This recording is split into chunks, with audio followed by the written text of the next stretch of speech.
Hello and welcome back to Weltall podcast, where we discuss various Switch games without actually owning a Switch.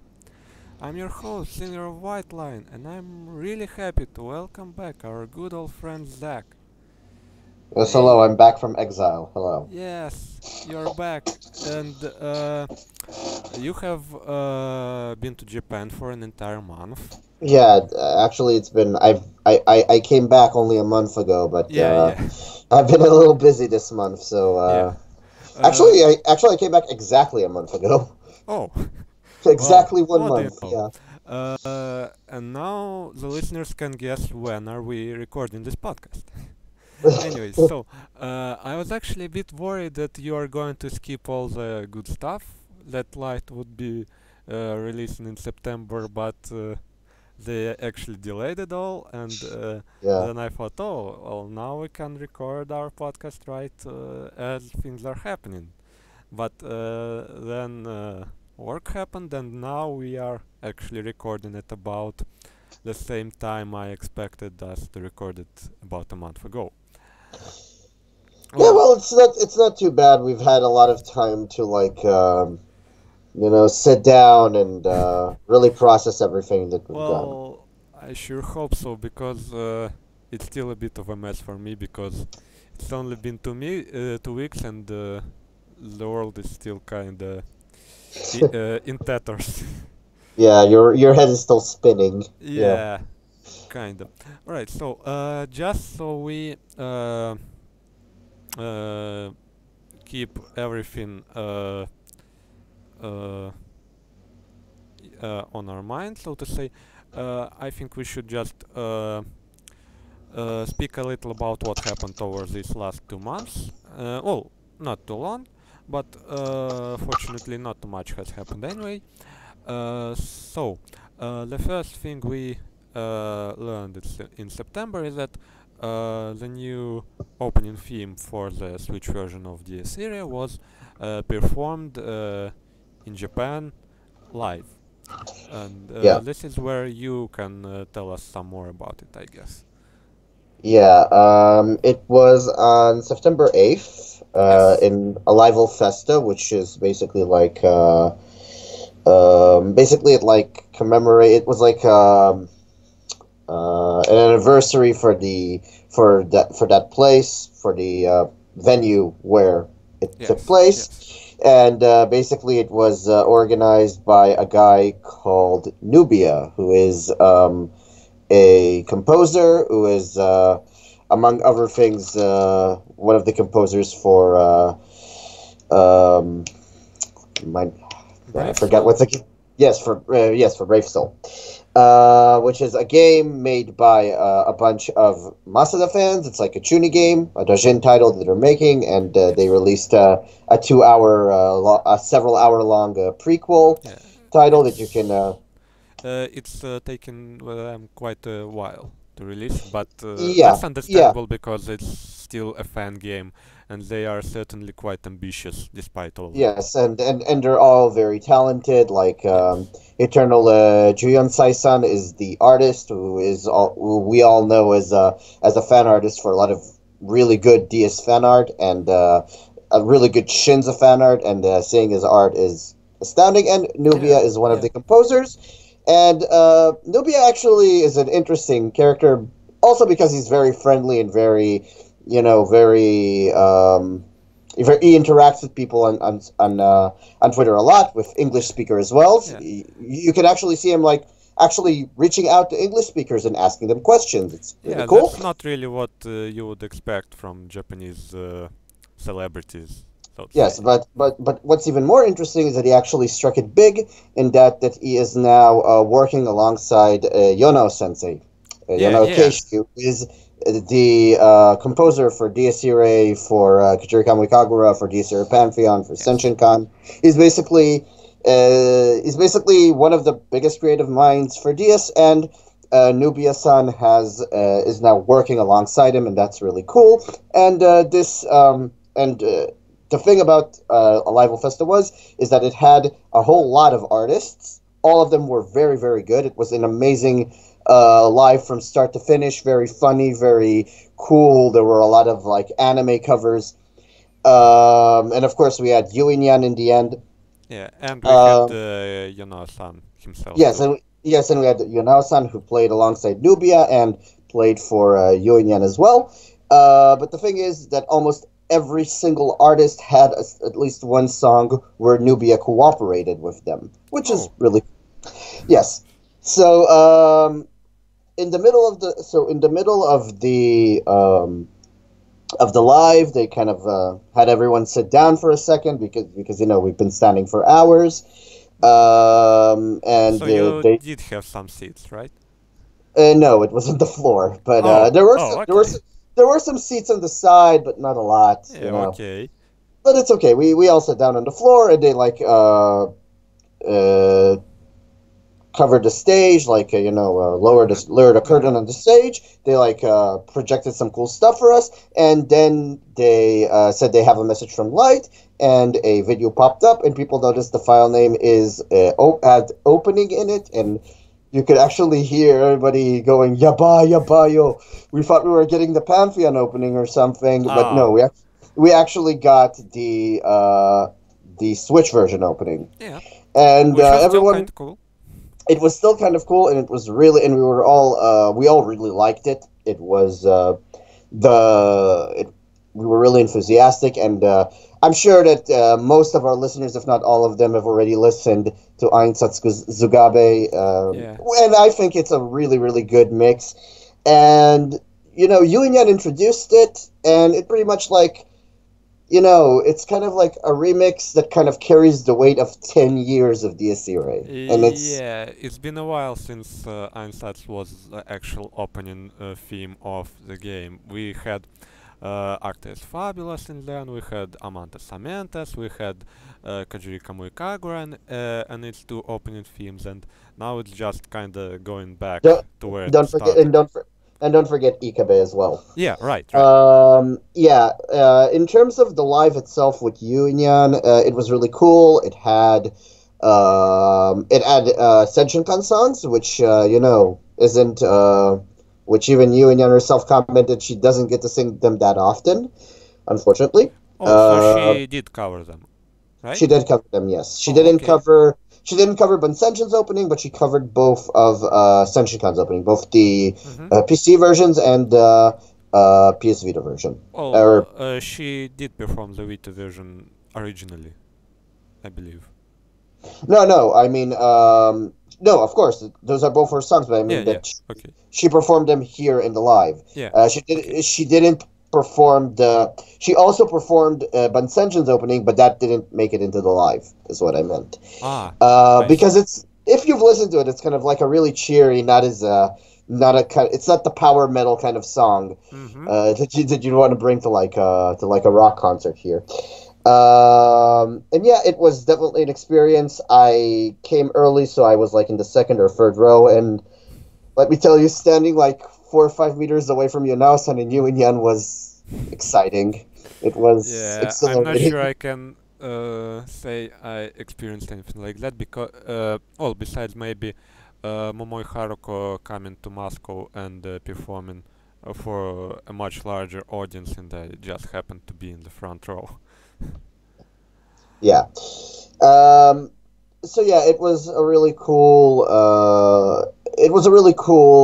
concert. I think that for me it was one of the highlights of my trip, and Mm-hmm. even my friend who was traveling with me and as big into DSCRA also said that like it was a really cool live, not only because of you and Yanu is, and she's a really talented singer, and you when you see it live you can see that there's like no like she really does sing that well. Yeah, yeah. There's nothing fake here. She really does sing that well. Um, but yeah, every single performer there was good. Nobia-san was really cool. I even got to shake his hand after the concert, and he was really excited to meet Soga from other places in the Yeah, world. yeah. And yeah, that was really cool. So, Also being with other Soga was really cool. mm-hmm. So, did Yu and Yan mention anything about the song itself? Well, she explained its naming, Mm-hmm. and she said, it's like a remix done for the 10 year and for like the 11 years since Yeah, yeah, Dies it's Irae 11 came years out. at this point. Right. Yeah, it was probably 10 years when it was made. Uh, Maybe, maybe. and other than that, well, Just that I remember her mentioning on Twitter that uh, it's still not the full version of it, and that the full version is it still has some unknown quantities to it that we yeah, can look forward to. yeah. She said that the song still has some features of the unknown to it, Yeah, like you yeah. said. And And we still don't really have the full version of it, so who knows when it will come up. Yeah, I think she did perform it in her birthday live. She said she would, Yeah. but we weren't there to listen to it, sadly. Mm, And other than that, well, Yonasan and you and Yan were discussing how hard it is to, like, when you're making music for Masada games, that you kind of have to, like, tap into kind of channel Masada's craziness, and the guy is yeah. also insane, but he's amazing, and he's kind of crazy too, and Well, I yeah, think they're doing a pretty good job of it so far. yeah, yeah, definitely. The project wouldn't have been like Dies Irae as a whole wouldn't be what it is if it wasn't for those two. Yeah, So yeah. right.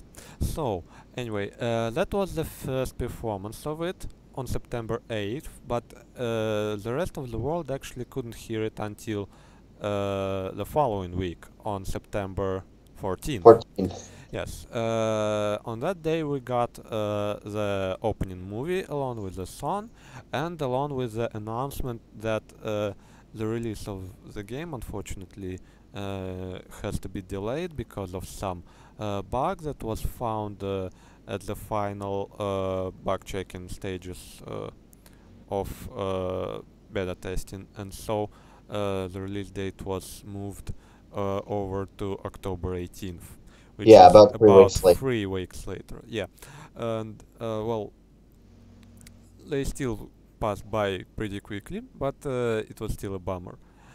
Well, either way, it's way better to release it because of some bugs than because like some other company they were working with just couldn't do anything and they had to find another company to work with, and well, like 3 weeks isn't much really, and this Yeah. delay was way less than some other companies delayed their Uh, games.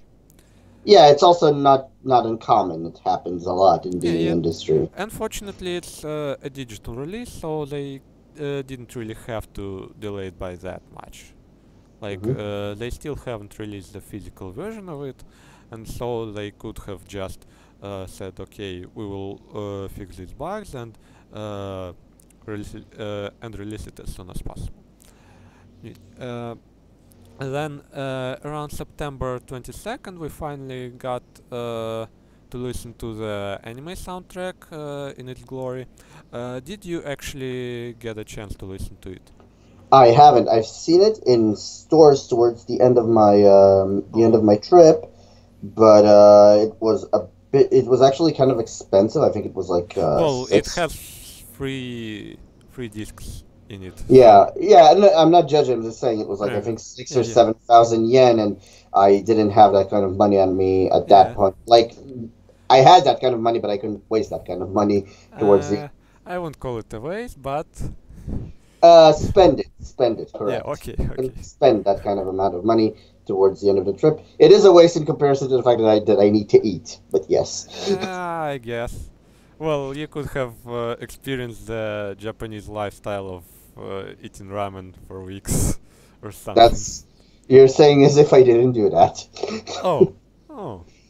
Well, either that way, that means no one is here to uh, challenge my opinions on the soundtrack and tell me that the new remix of Einherjar Einherjar Nigrido is not the best track of the of the host. Well, I'm sure someone on Twitter will be glad to yeah, accommodate you. yeah, come at me. Well, it's actually that and the slice of life tracks, which I have already discussed a bit because they actually sound different this time. Like you can hear them apart, and they have like this not only different moods but different techniques made to make them basically. Yeah, Uh, I remembered them just from the anime, and yeah, they were yeah, right. And we also had free samples on the website. And well, the Jubilus is still one of the best things that actually came from the anime, in my opinion. hmm Well, anyway, we will discuss it at some later date when you will have a chance to listen to it. Anyway, on September 28th, we had another episode of Happy Light Cafe stream, which unfortunately didn't have that much new stuff for us because, well, uh, they had this delay and they really couldn't have say any more because they like planned things accordingly to expect the release at September, and now the release was moved to October and they still had to say something on at the end of September.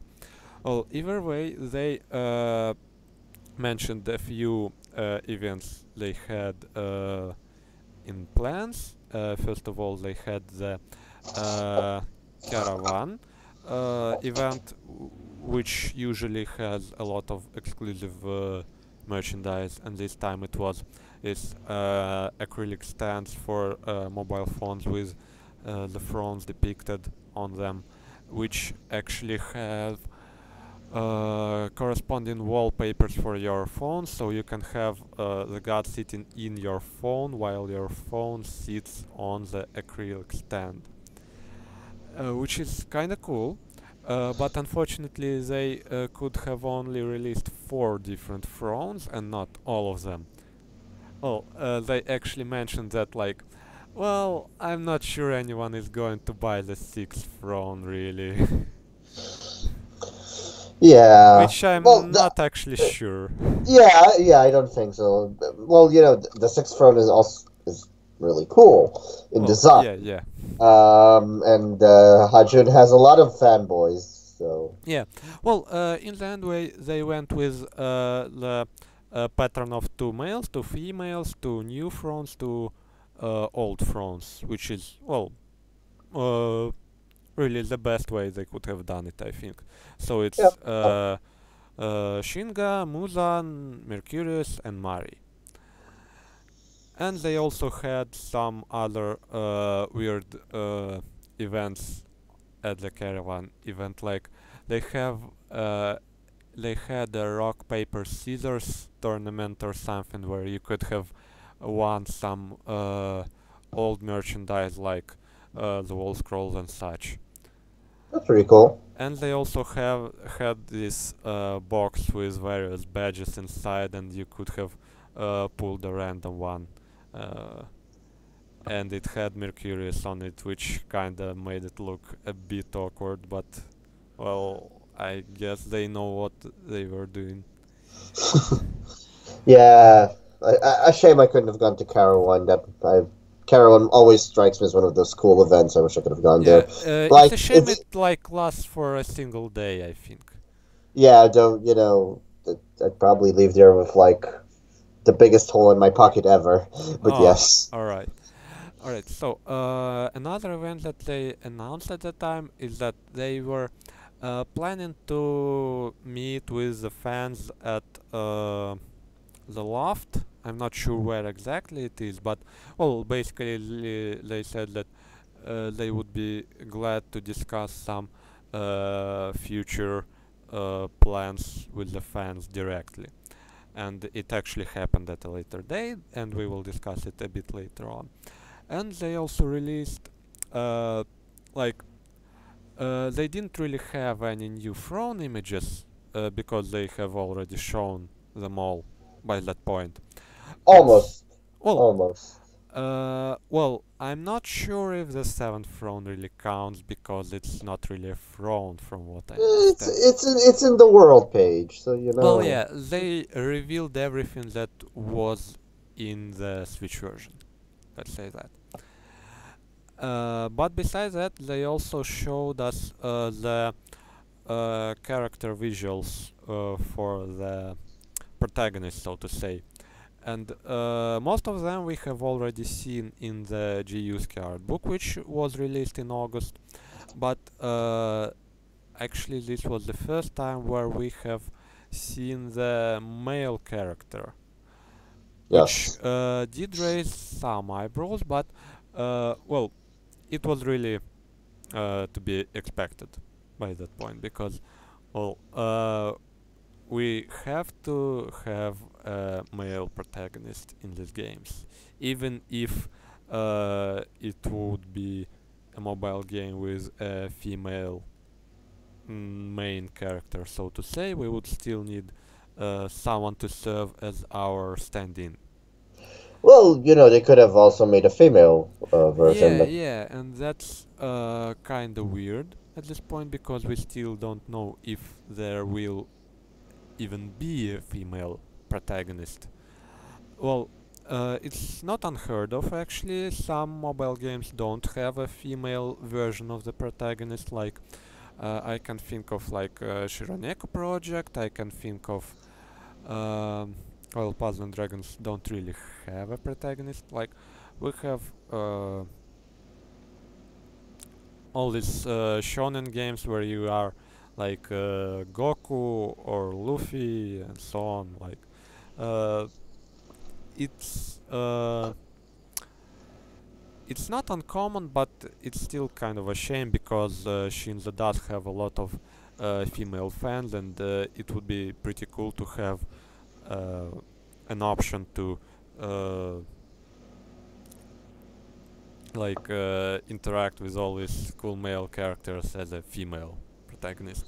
yeah, yeah. But apparently, the protagonist does serve some important role in the story, and so it would have been pretty difficult to change his gender without changing a lot of details about the characters that surround him. Well, we will get to that later, but at this point, people have guessed correctly that it's the purple-haired boy that we have seen on the Switch website, just kind of grown up. Uh, the main question was really what exactly is he going to do and what is his role if the cat lady wanted to like have him live a regular life, but apparently that's not going to happen. Well, either way, it's all speculation that's kind of outdated at this point, and I'm not sure we should really elaborate that much on it right Yeah, now. yeah, yeah. Right, so then October came, and on October 8th, we had our first countdown voice for the Switch version. Yes. This was really cool because, well, the first one was Reinhard, and it was a great opportunity to hear Suwabe-san again. And most importantly, Masada himself has said straight away that uh, every god is going to have an opportunity to say something, and people immediately started to look forward to hearing Hajun again, hearing all the new voice actors in the series, learning about the new characters, like how exactly are they going to behave themselves, how are they going to talk, who are going to voice them after all.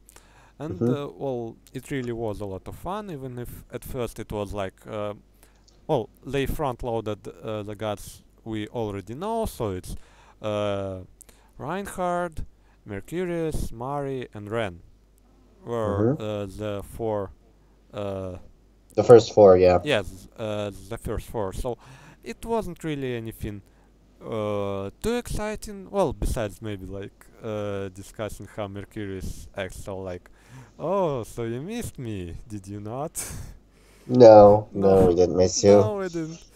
Well, it was still fun, and they still mentioned some things about the story of the additional scenario, even if it wasn't really anything like extremely important. Like, we know they were going to discuss stuff with each other. We knew they were going to figure out what to do next, and well, it's mostly was just fan service and leaving the most exciting things for last.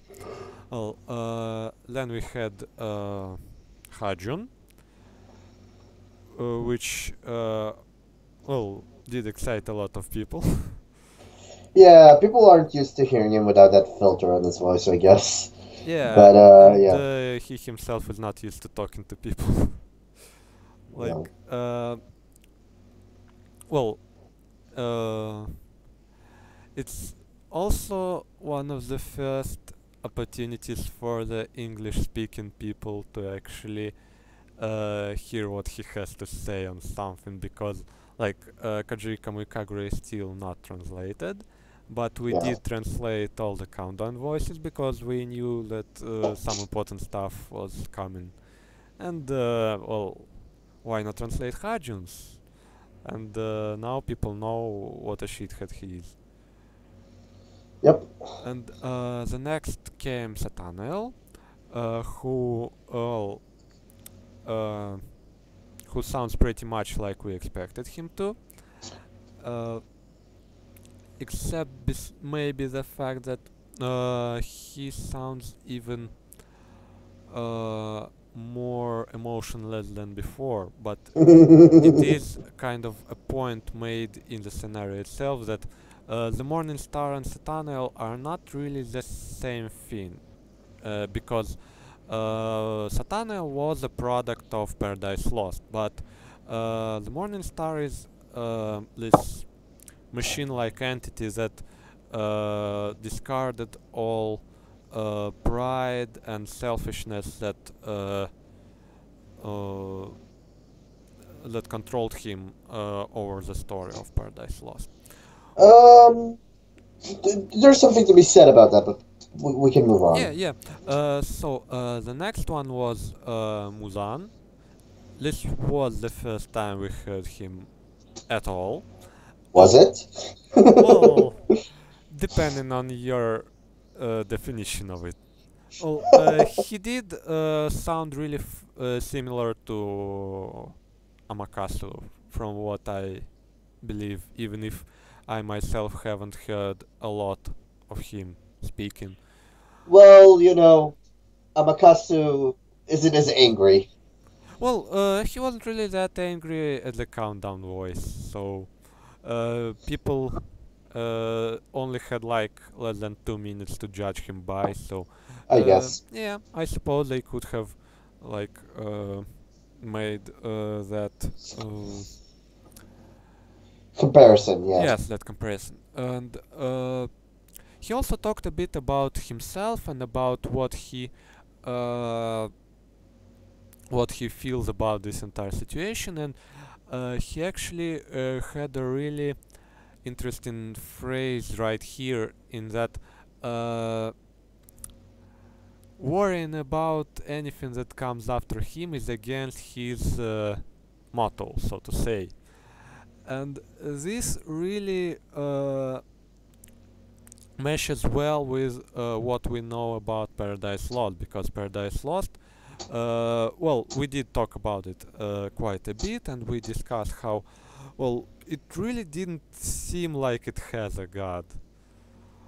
God, etc. is not in this town.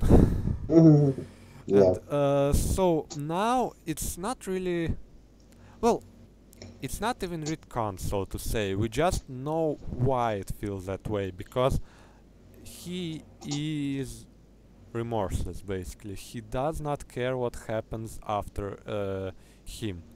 Like he took the throne, and you are free to do anything you want after that. And well, of course, it will be even um, it will be developed even more when we get to the scenario itself. But at this point, it already has some gears turning in your head, like, oh, okay, so he's that sort of person, so that's why his world was like that, and so on. And then we got to Mifra, and I have no idea.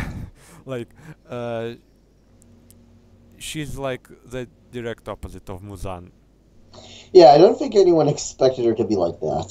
Yeah, like we did see her like feeling a bit more relaxed, a bit more like smug on her throne image. It's really not what we saw in her before in Kajirika Muikagure and so on.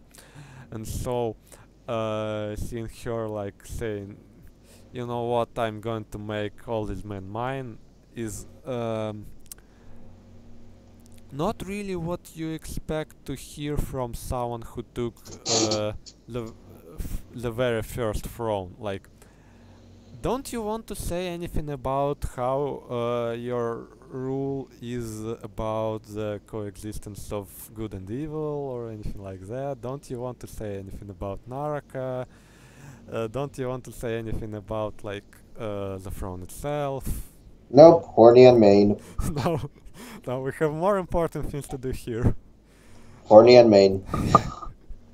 Well, uh, there is some things to be said about Mifra and her behavior, but at this point it was like, oh boy, do you remember Naraka going to such lengths to not what's the word? To preserve his love for her, in a Yes, way, yes, yeah. right, right.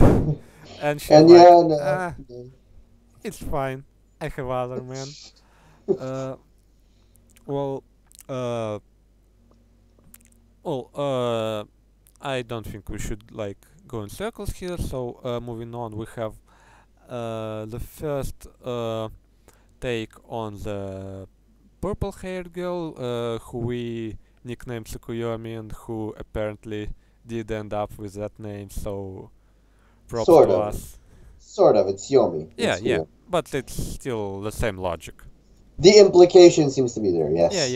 yeah. So somebody better pick up that phone because we called it. Okay, so unfortunately, Yomi herself is not really a character we have learned a lot about so far. She preferred to talk more about her master, and so basically she got 2 episodes to herself, and I suppose that makes sense because she's great.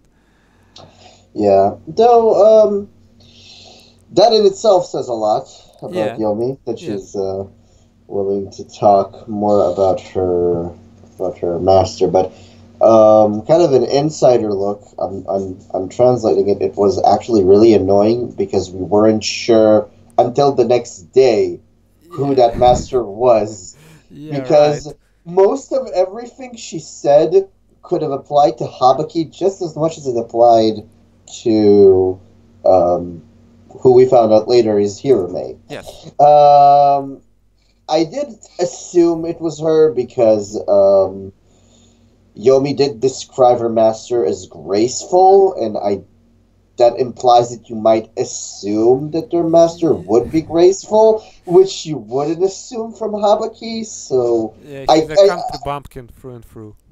yeah, so we assumed that she's referring to a female, and hence, by process of elimination, Yeah. uh, assumed that she's talking about Hirame. But yeah, Yeah. Well, either way, it's not like we were translating it for some official release or anything, so it's just like uh, no skin off our backs. Either way. Well, uh, before moving on, I should say that a few Shinza fans I have talked about I have talked with are not really a fan of Yomi, and they were like, if you don't want to talk about yourself, then what are you doing here? And just are you Eh, even a character?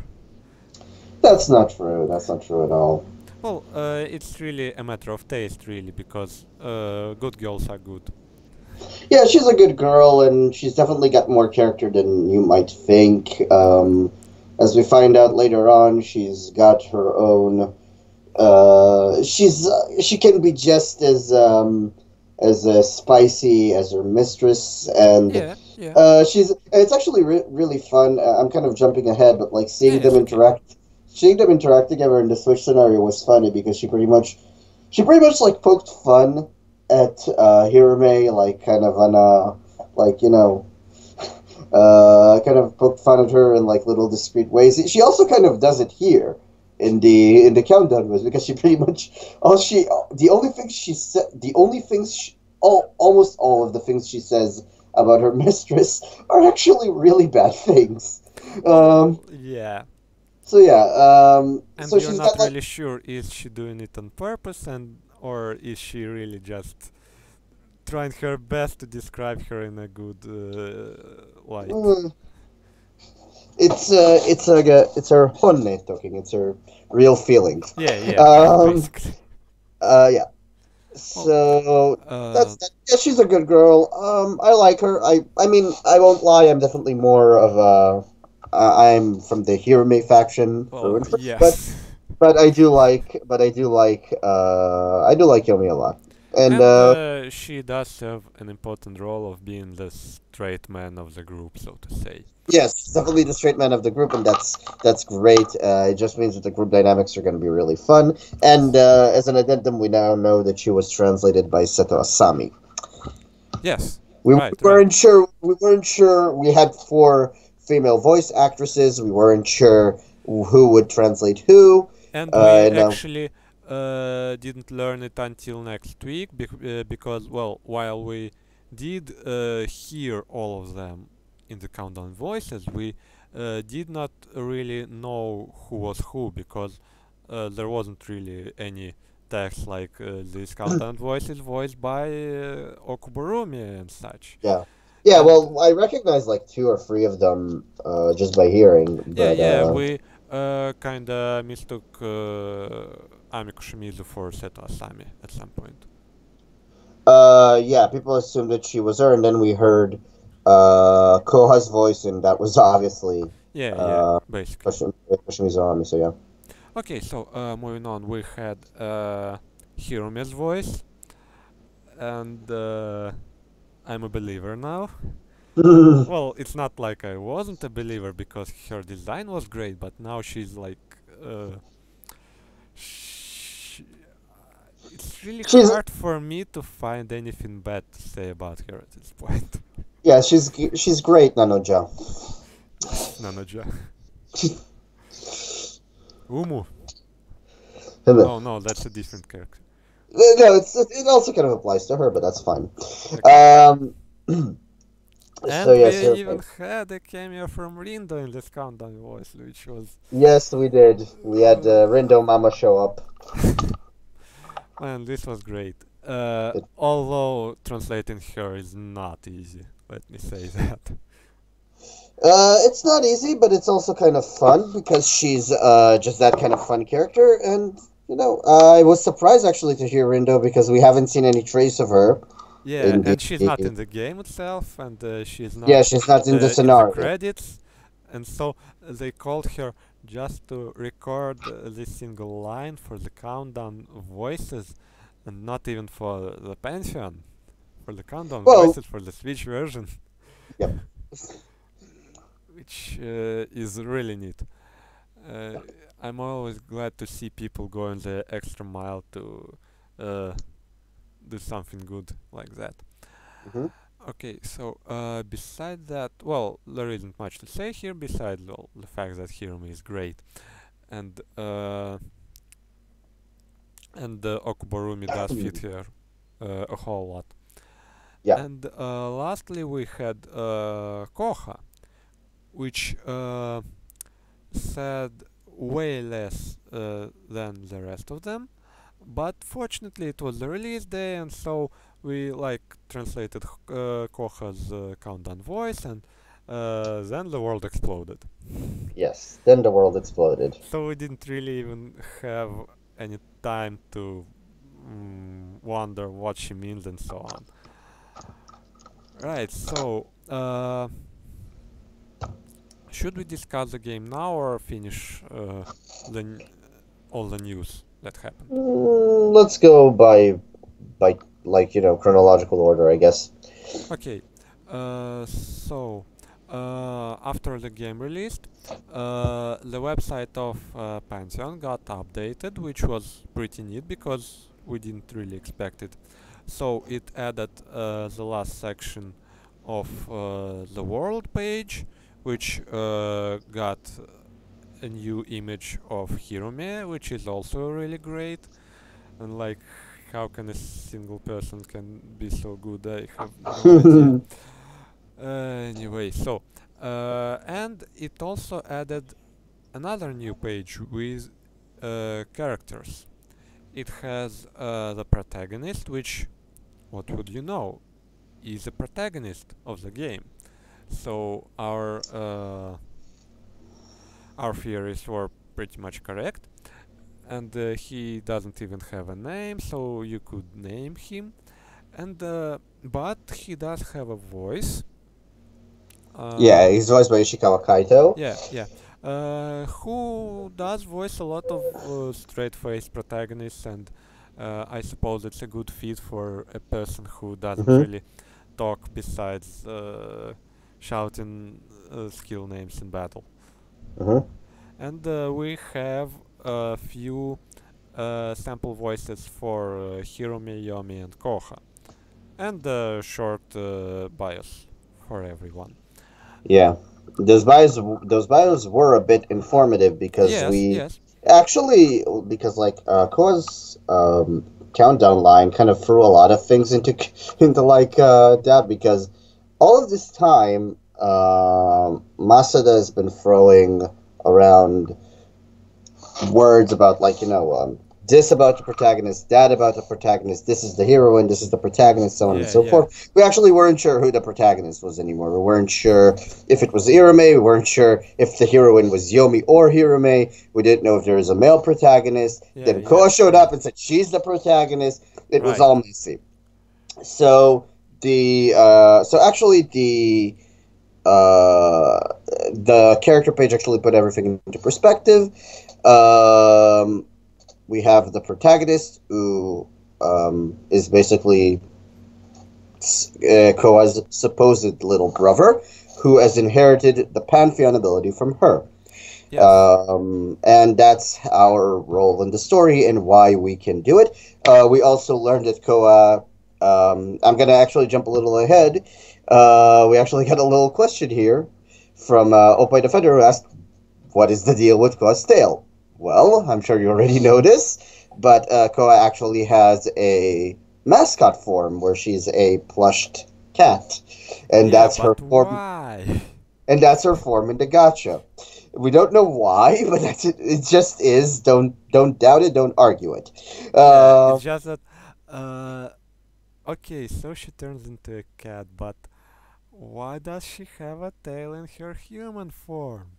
because she Why does turns she into a even cat. turn into a cat?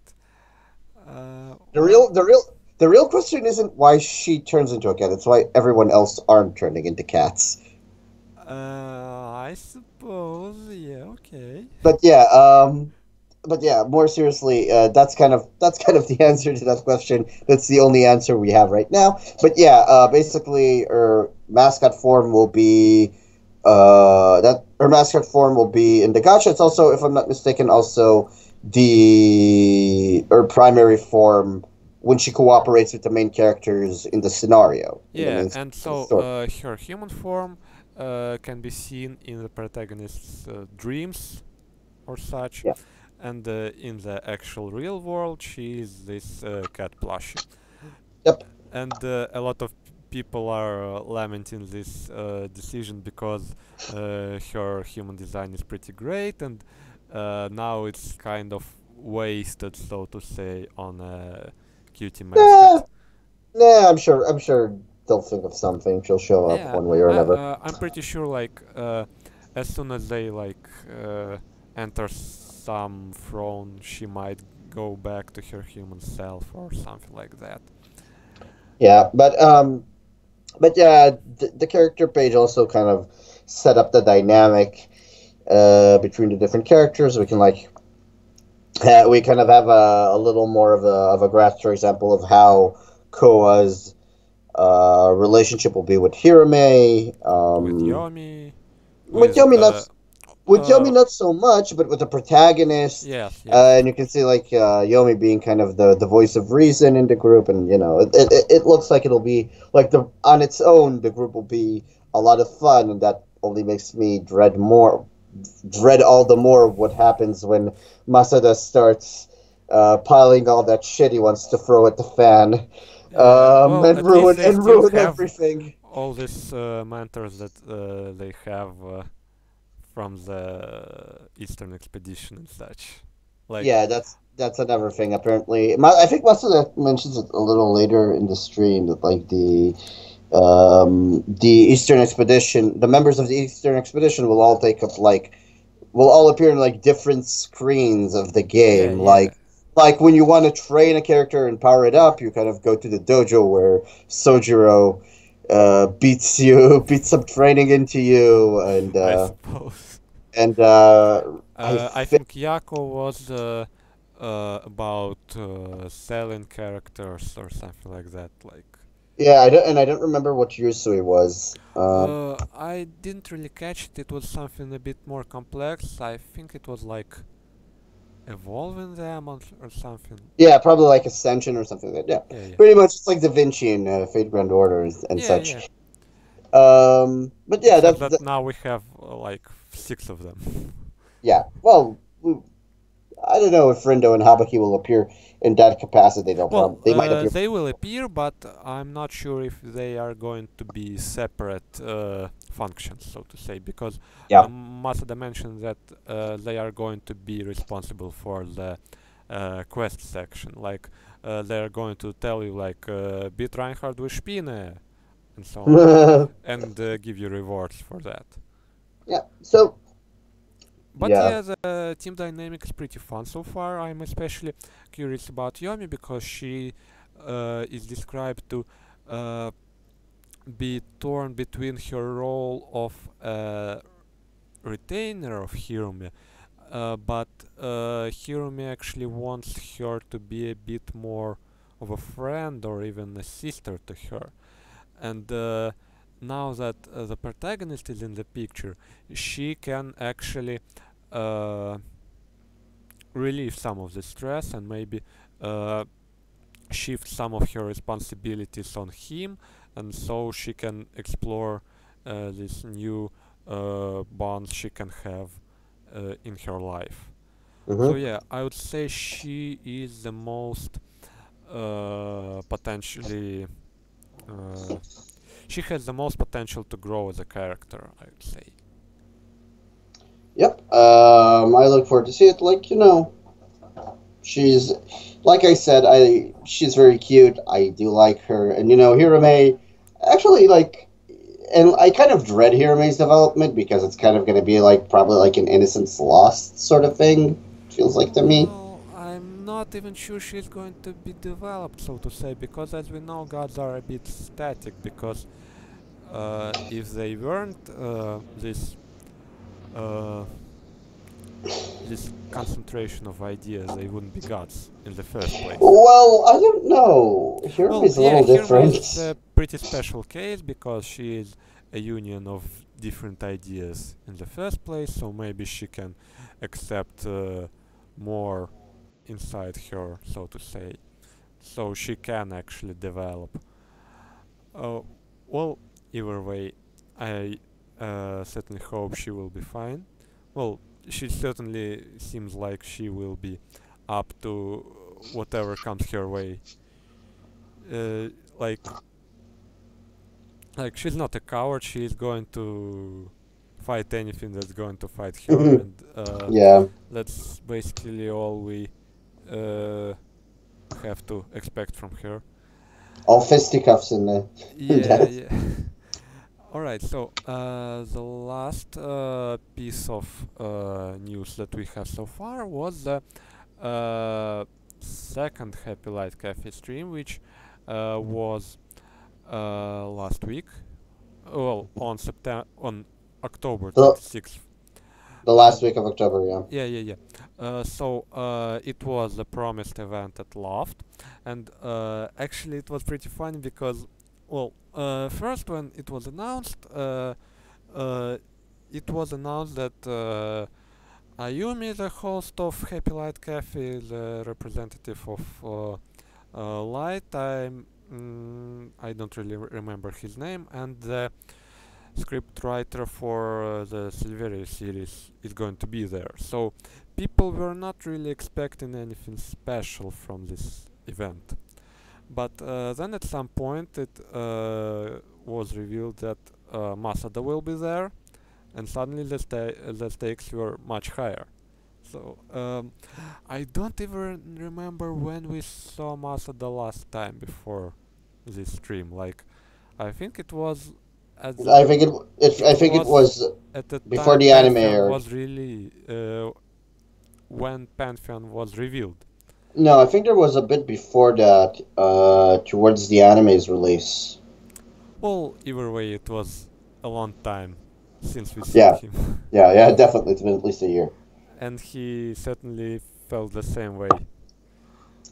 Yeah. So anyway, then we had like this announcement of this event, which had like which got the name of like another dimension celebrating the dawn of the new age, and everyone was like, okay, so something is going to happen. And And then, then they pretty much went ahead and said, "Yes, there will be Pantheon news. Come." yes, yes. First they said it with the image on Twitter, then they added it in text, like, okay, yes, Pantheon news, come and see it. Well, it's not even that important that happened at the event because the Switch version gave us way more info about the Pantheon than was revealed at the stream. But well, let's. Well, the thing is, we have a lot of questions which concern the Switch scenario, which we got before the stream. So I think we should answer them now, and then move on to discussing the game and the stream itself. Yeah. Okay, so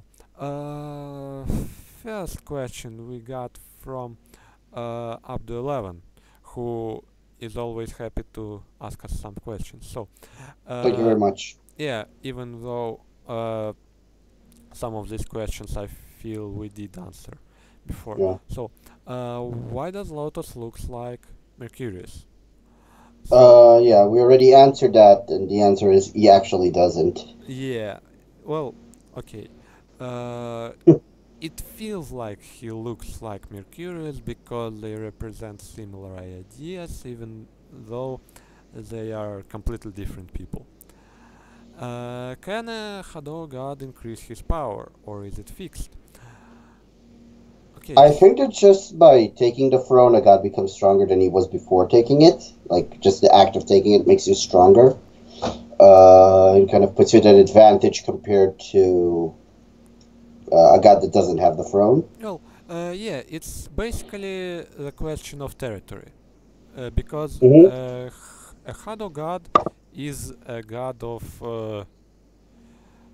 hegemony, or Yeah, how is it pronounced? hegemony, anyways, hegemony. anyways, so the more territory you have, the stronger you are, and when you have the throne, the entire universe becomes part of you. And so the question of fighting for the throne is not even who gets this like abstract chair, so to say, but who gets more territory and who gets to control the entire universe. And when a god does, he automatically becomes the throne, so to say. Well, there are some exceptions, of course, but that's generally how it works. And Mhm. so you can extrapolate it and say that a god can become stronger when he gets more territory under his control. So, for example, when Yato uh, emanated his rule in Kajiri Kamui Kagura, he started pretty weak, but uh, over time he could have gained more power by uh, spreading his rule over more territory, even if it was way less than Hajun had. Mhm. Okay, so next question. If Ren is Mercurius' holy relic, why doesn't he control him to have him do what he wants? He Well, does. well, it He it's does. well, yes, that too, but having direct control over Ren kind of goes against what Mercurius wants. Yeah, the thing is, if you actually go over the story, like most of the fights, especially the early fights that Ren wins, he wins because there's always Mercurius perched on his shoulder, whispering in his ear what to do. Yeah, yeah, Um, so yeah, he pretty much he doesn't like directly control him like he doesn't operate him like a machine. Though he can do that actually. You actually see yes, that in and he Rare Root. does. He does that in Rare Root with the Einfaust finale scene. Yes, Um, and you kind of see it in the anime as well with the yeah, dreaded brick scene. yeah, Um, but the reason he doesn't is like you said, Swall. It goes against his. It kind of goes against his plan. His plan is Ren's entire purpose is to mature Mari and teaching her to be human, giving her the life she never had, and in so doing, allowing her to ascend into yes, the kind of to manifest her own craving and right, ascend right. to become the goddess she becomes. So if you And were to just manipulate Ren like a marionette, then that wouldn't have come to pass. yes, and that wouldn't be good enough as his proof of his feelings for Mari, so to say. Like Yes. he wanted it to be as perfect as possible. And of course, it not controlling people would be more likely to bring some unknown to him. Okay, so next question from Yoxel, who is actually writing us for the first time. Okay, so his first question is Rare Root now the what if good ending, while Mari Root the official canon one, with Hajun and Amaterasu being a Finn, and Ren remembering his time in Mari's root rather than Ria's, at least from that little bit of Saoshyant, the Okay. extra scenario. So we still don't really know, but yeah, that's apparently how it goes. I Well, think, and it kind of goes back to my take on the anime. mhm, My take on the anime was the big difference between it and the game in terms of thematics is that the game focused a lot more on Ren and his struggle for individuality and becoming his own character and breaking free from Mercurius' control and becoming his own person. mhm, While in the anime, it was more focused on yes, Mari's development into a goddess. I think that the two different endings of like Mari Root and Rare Root are like the two different branches of this difference. Mari Root has Ren basically giving up his normalcy. He stops being normal permanently. He gives up on his own sort of individuality in Mari's favor. yes, He's no longer a normal human being. He can't live with other people. You can see it in the end where he pretty much has eventually goes back to visit Kasumi when she's all old, and he's exactly the way he was. He can't age right, right, anymore. He's no longer a normal human being. Meanwhile, in Rhea's after story, it's the exact opposite. like he doesn't ascend to the throne just like he doesn't in Mari's route, Yeah, right. but he does kind of end up shaking off Mercurious's influence entirely. Basically, commits patricide, and in so doing, he completely removes the influence of the Mercury from his existence, and the only thing that remains is Lotus, Right. who is not Ren, who's Yeah, a yeah. related but separate being, and only later on we find out that Mari was able to kind of secure Ren's existence by making sure that he is born, Mm-hmm. which is what we see in the fifth side story. Right. Um, so basically, that's basically my answer. You could see it as a different what if good ending, but I think that's like the big thematic difference. In one of them, Ren chooses to embrace, shall we say, the unknown, to embrace the fact that he'll never be a normal human being again for Mari's behalf, so he could protect her forever. Which kind of ties into his role in Pantheon as the fifth heaven's guardian. Right. While in Rare Root, he pretty much gives up everything. Like he gives up his godhood. He kind of gives up his connection to Mari for the sake of finally becoming his own person. And in his own person, yes, he might end up hooking up with Rhea. He might end up hooking up with like, for all we know, he might end up hooking up with Kay or with Kasumi. It doesn't matter. Or Uh, Rousseau. or no, that would be weird. She's his grandmother. What the hell is wrong with you? Okay. But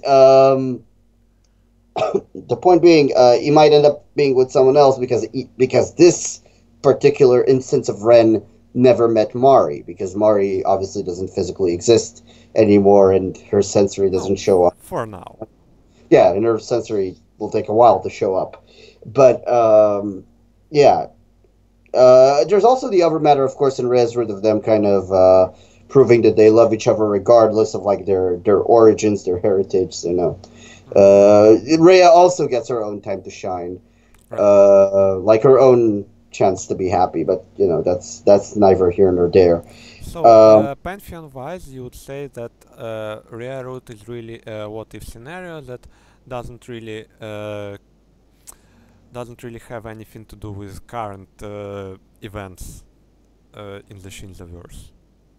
yeah, but that's not to say that like he doesn't care for the other heroines. We know that he cares a lot for Kasumi. We know that he has crazy chemistry with Kay.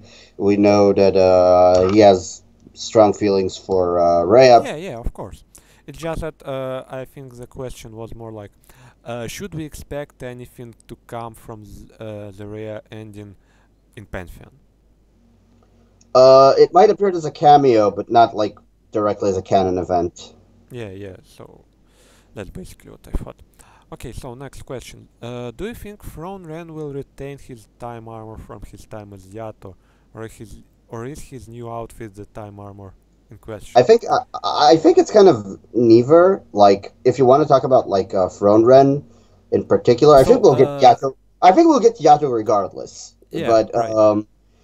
as for Throne Ren, I think that like what we see on the throne isn't his final form, shall we say? Like, I think all of the gods, or most of them at least, will have at least one more form, which we've seen like with Hajin's extra Yeah, hands, yeah, right. Satanael's wings, that sort of thing. And we also saw Ren has like those spikes that we saw that appeared in the anime, Right, right. like the guillotine blades. Mm-hmm. So I think that might be like you might end up seeing like a more armored form, which would be more of the time armor thing. But we do know that like Ren, we do know from the story itself, from the side story, that Ren is the most defensive god of all the eight. Right. His power is most geared towards defense, in the sense that he can like stop time, and it serves as so. In that regard, you can like see it. You can like see that like the time armor, him having a time armor as opposed to like guillotine blades Uh-huh. or some other uh, form of weaponry that might have been more suitable is I think that's an important thing about him being the most defensive god of Right. them all. It's just that I'm not really sure he needs any armor at this point. Like, he has an entire uh, time stopping power. Like, why would he need anything to wear Well, to represent it? you could say the same about Yato, but yeah. Well, yeah, okay. Anyway, so next question. From all the new characters, so Mifra, Muzan, Hirumi, Yomi, and Koha, which one shattered your initial impressions after they appeared on screen or spoke? So, okay, how about we say it together on the count of three? I'm actually not sure because I'm actually a bit torn between two. Well, But when you decide, we can like compare it. okay, let's go. Okay, three, two, one, Muzan. Mifra. Mifra, in a Okay. way. Mifra, I was torn on Mifra and Muzan. But yeah, they were both the contenders. Mifra because, like, I mean, she's flippant in the countdown videos, but she's a little more like secretive during the side story. Yeah, it's really surprising that we haven't really learned much about her over the entire side story so far. Yes, we've learned the least about her probably, And and that despite the fact that we thought we know a lot about her before, like we know her true name now. yeah, but But as now we feel like we don't know about her as much as about Muzan, for example. yes, so in that regard, she like constantly like she kept like shattering my expectations because I heard her for the first time and that was surprising. But then I saw her in Saoshyant and that was even more surprising. So like, but at the same time it's not entirely surprising because it kind of makes sense for her to be secretive Yeah, because she obviously knows what's going on more than yeah, the other. she is connected to the throne itself the She most is out of all the gods.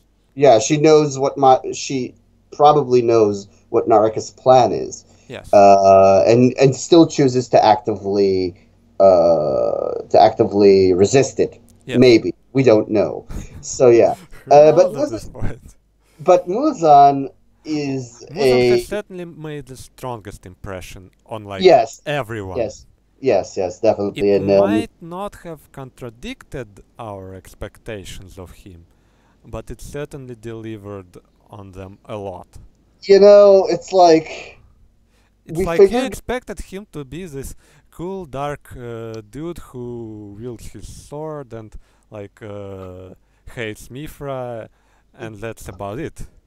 But in Yeah, the game itself, he yeah, you find out that it's not so much a it's all rabbit up hole to as it, 11. it's not so much a rabbit hole as it is a bottomless abyss. Yes, of the fallen. Yes. So yeah, Muzan is like, I read his parts in Saoshyant, and the more you read it, the more dread you're filled with.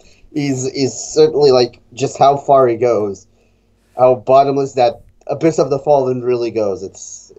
He's Right. a scary character, and I think he's almost a threat, as much a threat. I've said as much. I think he's almost as much a threat as Muzan is As in terms of Hajun. his Hadron is, yes, in terms of his intentions. Like they both seem to kind of have the intention of basically dismantling the throne entirely. Oh, and he is self-aware about it.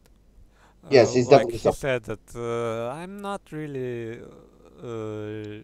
I don't really like this Brad Hajun, but we might be similar. Yeah. Okay, so that's we will discuss it a bit more later, but for now let's go on with the questions. So we answered Ope's question already. The next is from Faris Halava. So, as someone who has only read Dies Irae as an English only, it would be cool to give a primer on the side story and fill in the blanks explained in Kajika Kagura Paradise Lost.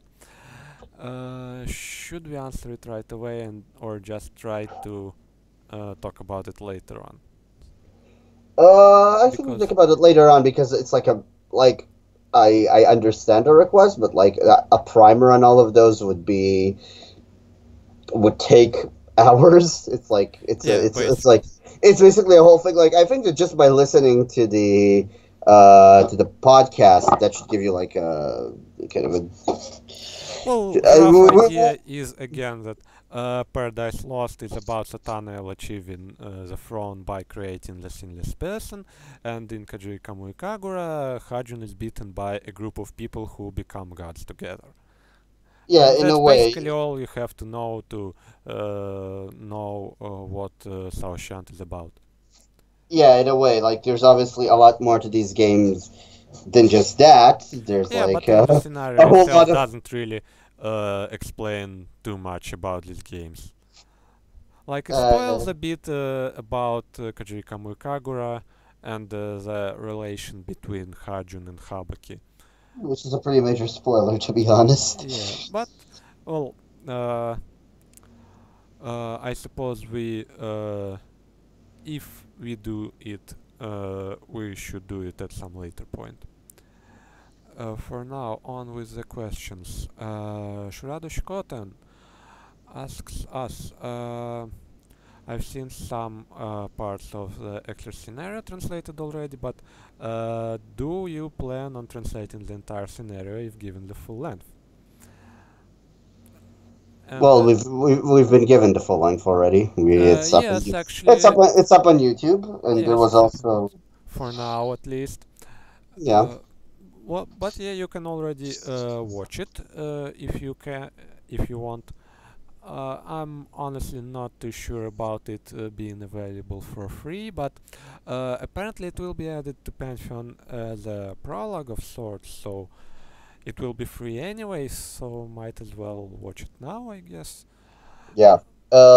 Will we translate it? Uh, I don't know. It's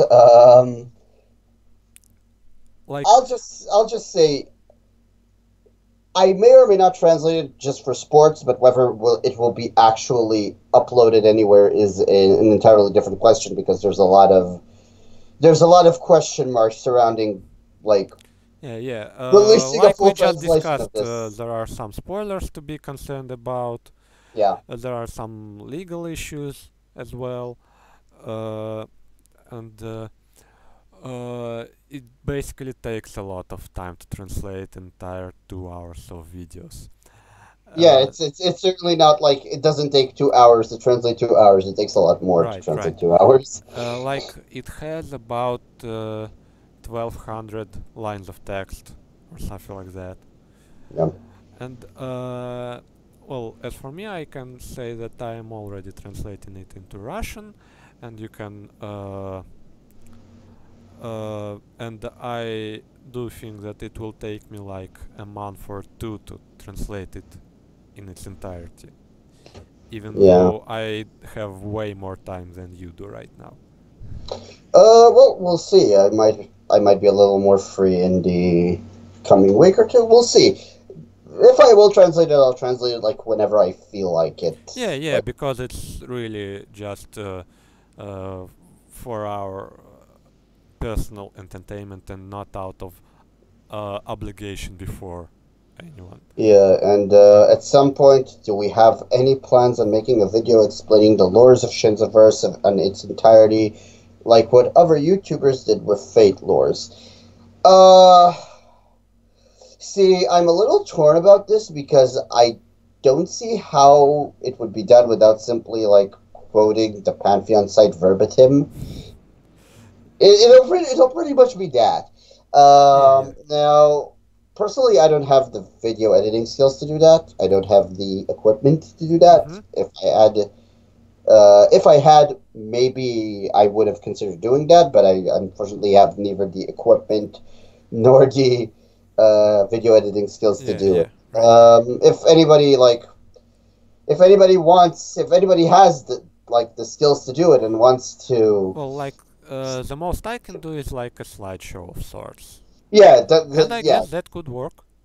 yeah, I suppose that could work indeed. Like something simple on like Windows Movie Maker. Yeah, right, right. But I don't know. Uh, I don't mind, like, I never say no to helping DS related stuff if you want to, like, maybe if anybody's listening to this and maybe wants to like cooperate with me on this, you can like reach Yeah, out, and right, I would be glad to work. But right. on my own, I don't really have the tools to do it. As for me, I can say that I am planning to discuss some stuff like the lore behind various thrones on my blog. I was actually planning to write a big post about all the references in Kajiri Kamui Kagura to the Japanese folklore, because I pulled Shuten Doji and Draiko in Fate Grand Order, and I was reading up on them, and I was noticing all these details that reminded me of Kajiri Kamui Kagura, and I thought, oh, maybe I can write something about all of this. But that was back in like August, and I'm not sure it's going to happen soon, but I suppose it will happen at some point. And if you have any uh, ideas about what to tell in such article, then let me know. Okay, so Yeah, but like regardless of like videos, Swall writes all sorts of posts about Shinza, about Pantheon. So like I'm sure you're already reading it, but if you're not, read up on it. yeah, and I'll try to write a bit more often because now I have the equipment and I can write like 24 hours a day, basically. Yeah, Although this last post took me like 10 hours in a single day or something. Well, it did had a lot of picture editing stuff related to it, so maybe just writing uh, things out of my head will take less time. Well, yeah. either way, let's move on. So, question from contractor: who of the new gods is your favorite? Okay, it's a bit different from the question we had before, but yeah, I would say it's between Muzan and Hirumi for me. Same. Yeah. Although I do have to say that Satana's character is probably the one I relate to the most so far. Mostly because I also think that everyone is an idiot until proven otherwise. Okay, so are you satisfied with the side story? Uh, if you mean did it deliver everything I expected it to, then yes. It um, delivered I I did everything and more. see that's a suspect phrase. It didn't deliver everything, but it delivered a lot. Well, yeah, yeah. Um, I Like, know I that like kept my expectations low because it's light. So yeah it yeah that exceeded them easily. yeah that much is true. But like I've seen fans, I've been told that like Chinese fans are kind of complaining about the story because they feel Mhm. like it didn't actually. They felt like it was more like a plug for the smartphone game. Like, yeah, it's Well, more like it's more like a gameplay explanation how the gacha will work, and like it didn't actually like develop enough storyline elements. Like, it did they weren't satisfied uh, with how it didn't explain Mercurious's appearance and how he overtook Satana. Like ah, it, okay. it, it was pretty much they said it was a non-answer, and they're right, but they're kind of Well, I like, don't think Masuda had an entire huge story about it ready, and yeah he does, but like he I doesn't think want to spoil it all right away. yeah, but I think that's kind of like the point that he kind of probably wants to keep Mercurious's character unknown, pun entirely intended. Well, of course. Um, yes.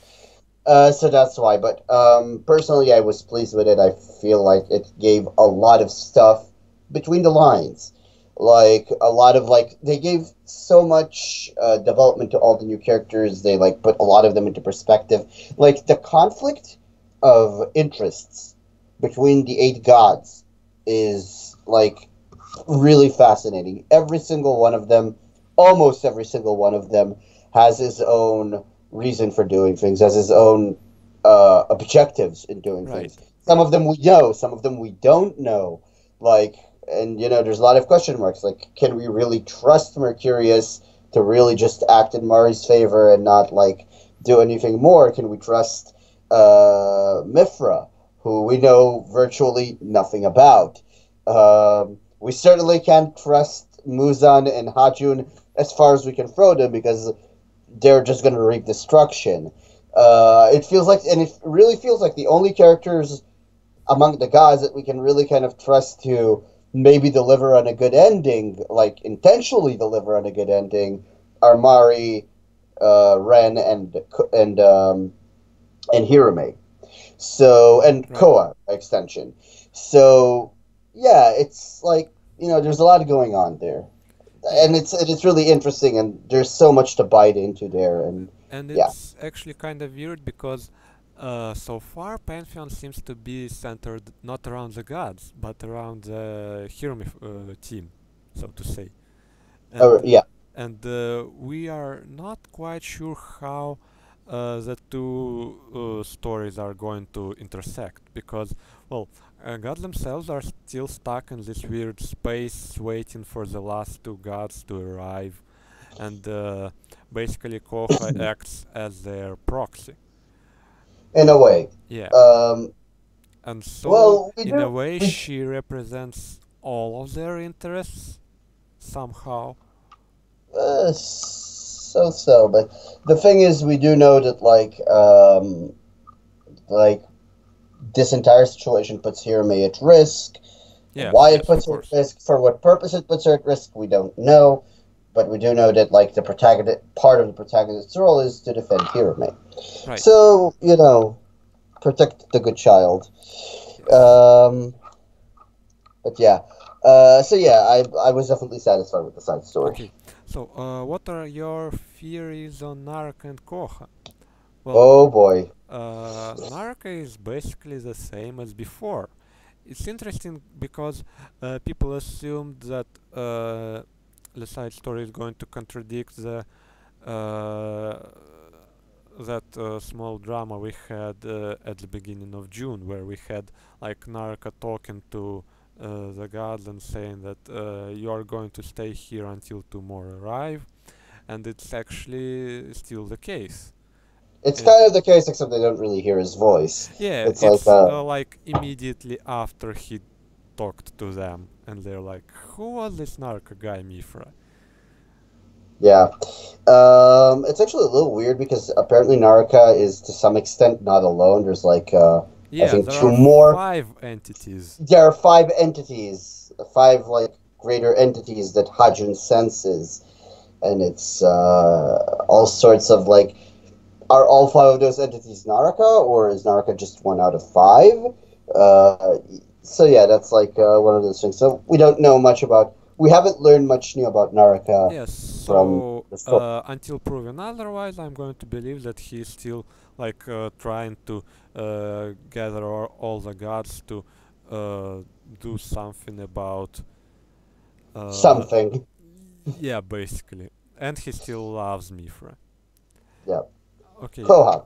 Koha. Yeah, Koha is there's a lot going on with Koha actually yeah, she is because our point of view character in the for most of the not even for most, for like the first four for the first first issues. half.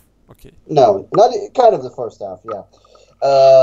Okay, so there are some interesting points about Koha. Apparently, she only came to exist during the first throne, Yes, so she's and not the outsider like Mifra. yeah, she's not like from World Zero, quote Right, right. unquote, or at least not to a full extent. We don't know her story, and she has actually been observing the gods and the thrones since the And dawn all of their the throne inhabitants. and all of its inhabitants since the dawn of the throne's history from some unspecified place outside of reality. Right. Through observing the and through observing the gods, she actually attained a sense of individuality. She was apparently like a blank person at first, and through watching the six gods, the six thrones. She kind of gained her own like take on life, her own individuality. If you like listen to her countdown voice, she pretty much says, "I'm the protagonist," and a lot of that seems to stem from her developing her ego from watching the stories of countless human beings, because she basically comes to the realization that everyone is the protagonist of their own story, and she wants to become the protagonist of her own story, which Right. is really cool, and it actually connects kind of well with Dies Irae's old meta commentary. Right. But she's a very mysterious character. She's somehow related to Mithra. We don't know how. We don't know who she is. A popular theory is that she's her sensory, a very independent sensory of some sort. We don't know. She might be her sister. She might be her daughter. She might be. We don't know what she is. Right. Right. I tend to think she's. I tend to think she's not exactly her sensory because her voice acting. She has like a different voice, but then I, Well, then again, that doesn't say much. yeah. So I don't know. We had some Um, sensories with different voices. yeah, we did. Um, but yeah, we don't know what her relation is, but there is some relation between Mifra and her, and Kohaya seems to really deny that connection. She doesn't want to be defined by that connection. She wants to be defined by her own person, and her relationship with the protagonist, who she claims is like her little brother, is like for her, it's like the center of who she is, the center of her identity. So, that's already all sorts of interesting tidbits here and there, like the fact that she has somehow been related to the throne system itself since, like, the first throne, since the dawn of the first throne, and her, like, ability, and, like, the Aeon ability, which is what allows her to, like, which Mm-hmm. is basically, like, what allows her to replicate gods and eras and so on. It's pretty much what allows us to pull off the gotcha. And apparently Right. Right. there has to be some kind of relationship, like tangible relationship between her and the protagonist, because the protagonist apparently inherited her abilities. Right. And Right. it's kind of weird because even though she was born in the first throne, she had this uh, very important relationship with the protagonist who was born in the seventh throne. And it Yeah. really doesn't make much sense to me, besides maybe her just picking a random guy and saying, okay, so you will have a perfectly normal life. Uh, Yeah. if I can do even that, then what am I even doing with my life or something like that? Hmm. But it's really not too.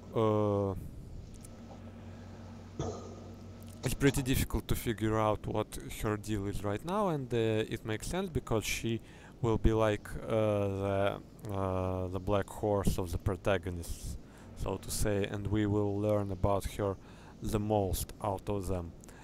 Yeah. The same way we will learn more about Mithra than about the rest of the gods. And maybe it will be connected, but mm, maybe not. Cause Yeah. What would be a must do for Pantheon lore, story, and character wise? I'm kind of like obvious. The obvious reason is to read the other Shinza games. Like Paradise Lost is probably the most. Is probably the least necessary because I would say it's like the most dated and most and probably least canon accurate, but I actually don't know if I can say that anymore because nothing that we've seen so far contradicts it. There's nothing that's yeah, been yeah, actually retconned. yeah, they've been doing a pretty So good job. yeah, so Masada did a pretty good job of even tying like his first big work, his first amateur work, the work he's like he looks back on and asks, "What the hell was I doing?" He was even able to tie that into like Yeah, the throne into Pantheon seamlessly. But generally speaking, I don't think you would need to like. obviously you should read as much as you can of the games leading up to it, but the way Pantheon is built is that you don't actually have to read anything. Yeah, right, because it's apparently going to be like alternative realities of sorts, because we are going to explore not the thrones themselves, because that would be time traveling and the time paradox stuff and so on, but Koho is going to replicate every throne, and The ending period of every throne. well, it's not exactly the ending period, because Paradise Lost was Kind of, about. sort of. Kind of, Oh, sort of. The point is that, like, the characters that end up leading towards it, which is also true for Paradise Lost. We'll get into that in a bit, okay. but basically, like you said, it like creates replication. These are like replications, and they're not totally historically accurate Yeah. simulations either. So, for For example, in the fourth round, we are going to see Beatrice and Kai, who are still alive and kicking. We are going to see Methuselah and Claudia visiting Suahara, even though they would have been long dead by that time, Yeah, and so on. And of course, we also have like Hirumi running around. yeah, which is Yes. a charming sight. But yeah, as for Paradise Lost is a little different in that it actually doesn't. It actually won't directly coincide. It seems like it won't directly coincide with the events of Paradise Lost itself, but rather the events leading up to the events of Paradise Lost. Yeah, basically. Pretty much, it's the story of not of Ryle, who is one of the main characters of Paradise Lost, but of Lot, who is like the early version of Ryle. Ryle before he became who he was. Yeah. Ryle before Nacht happened, in a way. Right. And that's pretty cool. I like that entire section of time is actually explored in the extra stories for Paradise Lost, Yeah. and I'm glad I read them. Mostly because they're pretty cool, and it explores like it definitely builds on the relationship between Judas and Lot. And it explores Satanel himself. It explores Satan himself. It introduces the other angels, the other archangels, who are like Ril's sisters. And yeah, it's pretty cool. And apparently it will even have some new characters and organizations which were not mentioned in the Paradise Lost at all. So it will have Yeah, a lot of new stuff even for those who have read Paradise Lost. yeah. It's kind of built in a similar manner to like Fate Grand Order, that you don't have to play any Fate titles because the story does kind of stand on its own two legs. But obviously, if you are familiar with the franchise, you're gonna catch all the cool references. You're gonna catch all the foreshadowing. You're gonna catch all the build up that's been going on for years. So yeah, it's definitely, there's nothing you have to read, but you definitely should read Yeah, everything. yeah, okay. And well, that's basically it for what we feel must be done for Pantheon lore and story and Yeah. so on. Like, just tie all the loose ends and that's about it. And why is Mudan so cool and is it time to turn gay now?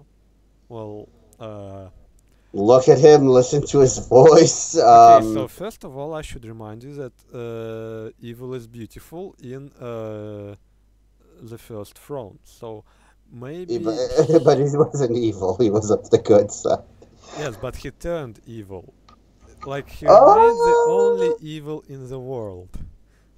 So by that standpoint, kind of no, but like it's a little more complicated than that. yeah, The whole thing. basically that's the point. He's supposed to look cool because, well, evil is cool.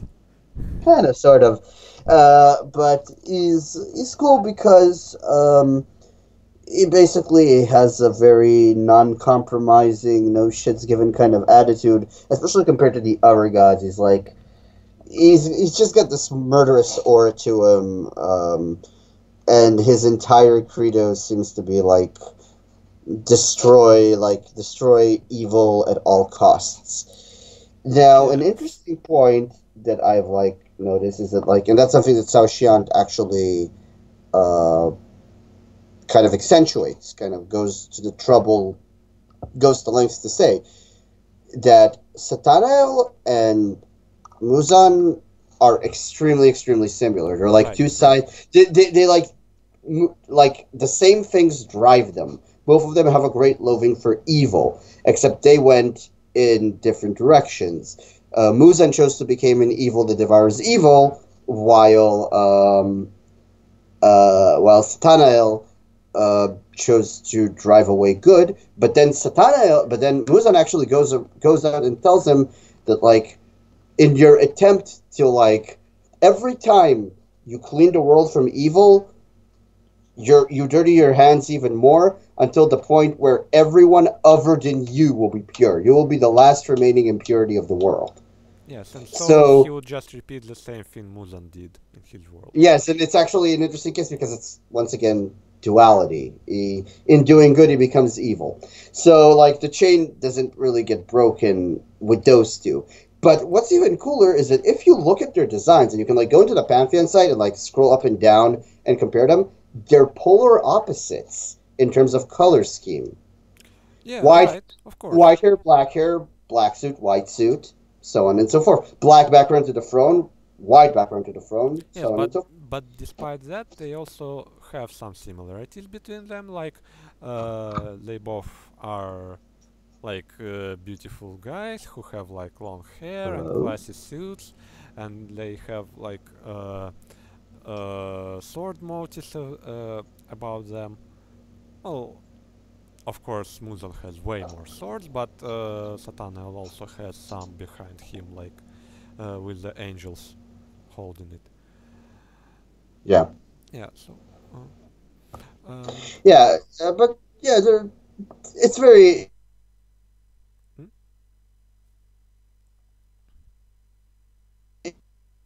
like Okay, is very interesting. It's very cool. He's you know, cool guy with a sword that basically right, kills right, everyone. right. His intentions are really awesome. So Yeah, and also people like all these dark protagonists who swear to kill all stuff of some sorts, like say goblins. Okay, I can hear you at this moment. Okay, so going on to our last question for today from Evil Mega Cookie. Are you going to write a blog post regarding the side story, or will you put most of your thoughts and summary of the events into podcast? Okay, so this is probably for me because, well, uh, again, this was like immediately after the side story was released, and so we didn't really have enough time to do anything by that point, but I did write my first post about this side story like the following day or two, and so I have written about the various factions that were hinted at in the story. And now I also wrote an analysis of the gameplay, which wasn't really in the side story, but it's still kind of related to it. But yeah, I will write some more, although I am not sure uh, what exactly to talk about from the side story itself. Like I said, I will probably talk about the different motives behind Kajiri Kamui Kagura and maybe DS itself, but about the side story, I'm not quite sure where to go at this point. that isn't once again quoting verbatim exactly what we Right, already know right. from I the could have site. like write down everything we learned about Muzan, but that's not really what I would like to do on my blog. Like I would like to be a bit more analytical about it. And Yeah. I suppose I can do it, but Masada has already done a lot of my work for me, honestly. Yeah, Yeah, whenever he's like on stream, the other hosts scream at him to stop spoiling. Yeah, and even in the story itself, like if I were to draw parallels between Muzan and Satana, Masada already did it.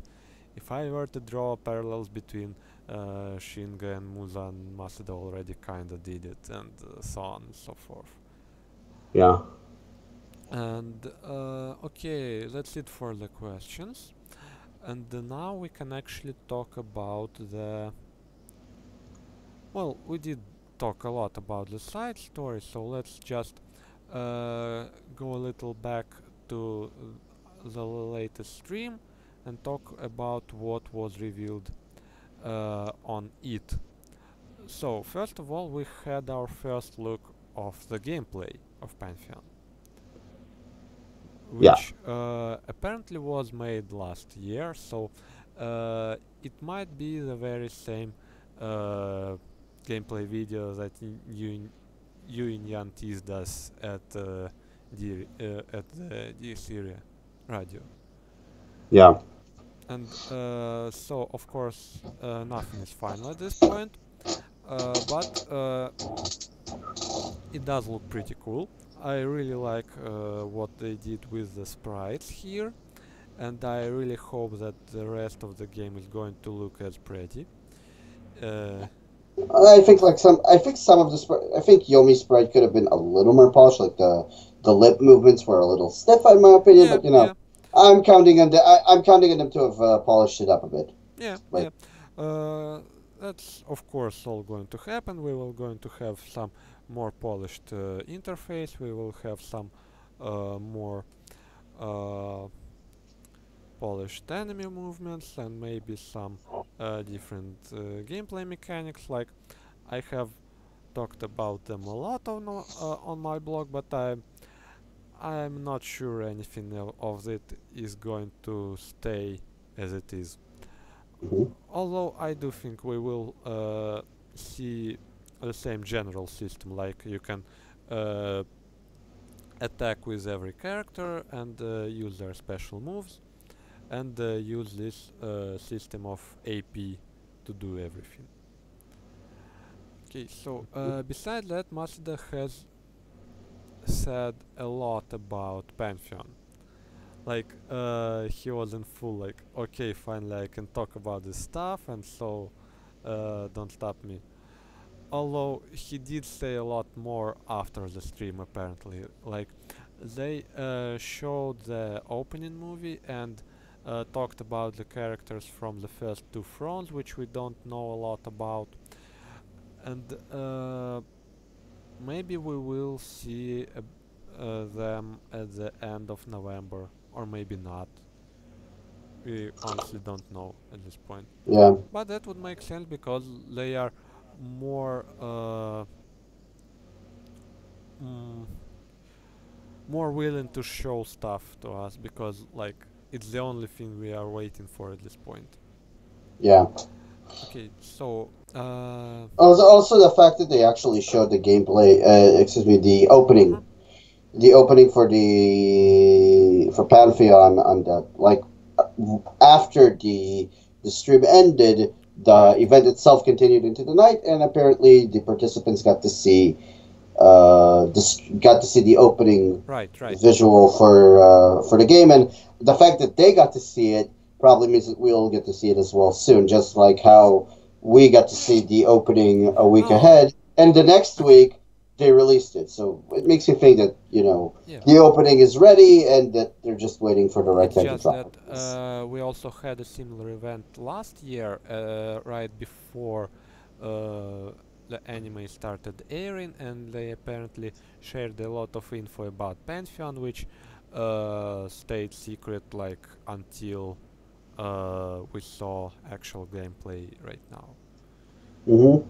Okay, so besides that, Masada shared a lot of stuff about the game and the story. So he did say that the Switch scenario is going to be included in Pantheon as a prologue of sorts. He mentioned. So there was a scene in the Switch scenario where Muzan and Hajun go at it, and Kind of. yeah, and Muzan actually manages to uh, wound Hajun, which is kinda a big deal because not even Reinhard, Mercurius, and Ren managed to uh, deal any damage to him in Kajiri Yeah, Kamukagura. And yeah. so he says, so Muzan managed to do it because his entire power suit is geared towards attack. And Yeah. so, in a way, he's the opposite of Ren, who is like the most defensive oriented of the gods. And so, Muzan is actually capable of damaging Hajun. And he also mentioned this thing about Muzan's commandments. So, what is a commandment, first of all? A commandment is a mechanic that's introduced in the side story. Right. That is basically like the basic power mechanic of the first throne. It basically works in the sense of forcing a commandment, an obligation that you can never ever break. If you do break it, you die. But so long as you keep it, you receive tremendous power. Now, what power you receive is dependent on what commandment you take. With the example being brought in the side story is that someone, for example, is never allowed to defend or dodge. He must always take an attack at full damage no matter what. But in exchange, he will never die. He Right. receives a sort of immortality. She even kind of taunts Reinhard with it and says that even someone like that, it's like he's not the only one to have achieved immortality. Though, of course, the person in question was human, while Reinhard is at this point a god. So that's not to say that, like, the guy matches Reinhard one for one. Right. But it just goes to show the way it works. And later on, Masada went on Twitter and gave us a couple more examples, including their gameplay applications. Like, for example, someone whose wounds never heal, but instead of healing, they constantly mutate.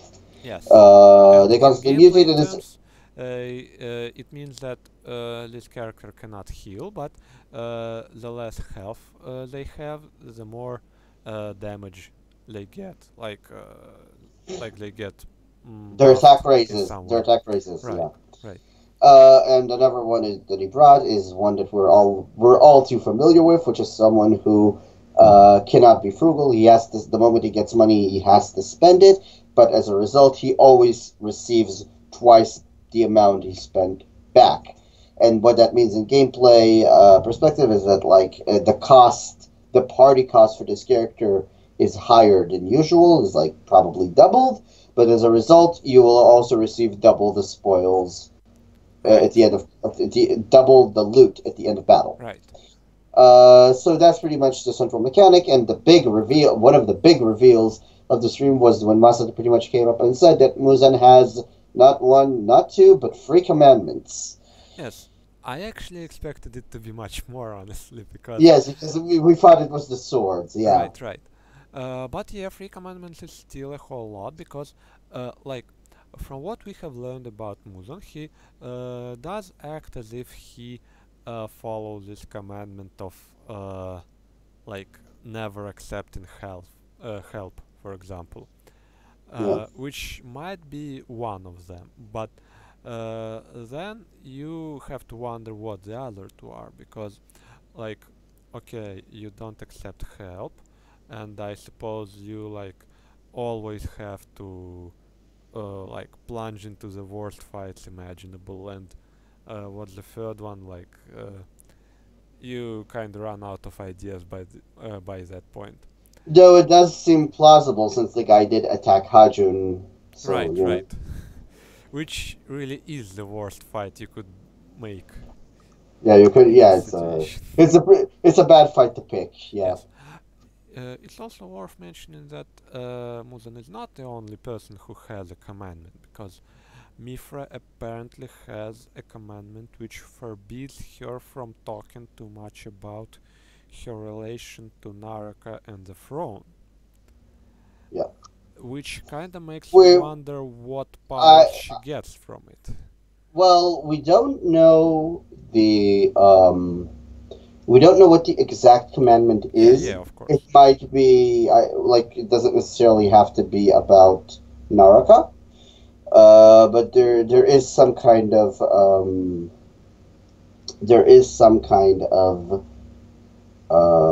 commandment implied in her. Now, oddly enough, she is like set to be the leader, and this is despite the fact that she is neither particularly liked nor suitable to be a leader.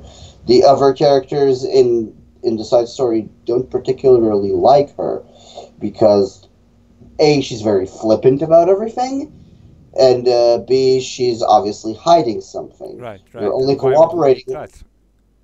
Yeah, they're only, and it's worth noting in general that like the characters are only cooperating, quote unquote, because they really have no choice. They're pretty much thrown into a situation where they can't kill each other. They can't kill Yes. each other, by the way. So, going back to the Muzan Hajun fight, uh, they do suffer some damage, but they don't die, and they even regenerate immediately. Yeah. So they can't die. They can't kill each other, and they're pretty much stuck in this place without any way out. So they have two choices: either wait until Naraka shows up and tells them what they need to do, or they unite forces to kind of try Try and and do stop at Naraka. least something for Yeah, her throne. and their cooperation so far is so much has summed up with them allowing Koa to sample them for the Aeon ability. Right. Um, Okay, so as we said, Muzan has three commandments, which was mentioned on the stream. The next point was that uh, a while ago, Light has promised to release some sort of gameplay demo for the Switch, which was not really anything specific. Like it could be downloadable content, it could be like a video of some sort. Well, basically, they confirmed that they are still working on it and it will take some time still. But they didn't forget about it, it's just taking them a while. Okay, mhm, so then Masuda mentioned about the Kajiri Kamui Kagura roles in the gameplay, which we already mentioned a bit. Okay, so the main story of Pantheon is about Habaki and Rindo being worried about Hirumi dying from the Observer, just like every other god did. And so, to learn more about uh, him, they want to explore the rest of the thrones and learn more about all the other observers, which does match what we knew about the story before, when we were told that Pantheon is a story about chasing the Shiros of every throne, yeah. which is basically what it is, because Shiro is the observer from the fourth throne. And we also know that Sukuna and Judas are observers as well. Hmm. And obviously we are going to see the rest of them. Okay. Okay, he mentioned Methuselah, Claudia, Kai, Beatrice, that I did mention already. Okay, he also mentioned that there will be another version of Reinhardt, who has not yet become the Golden Beast, who is basically the World War II version of him.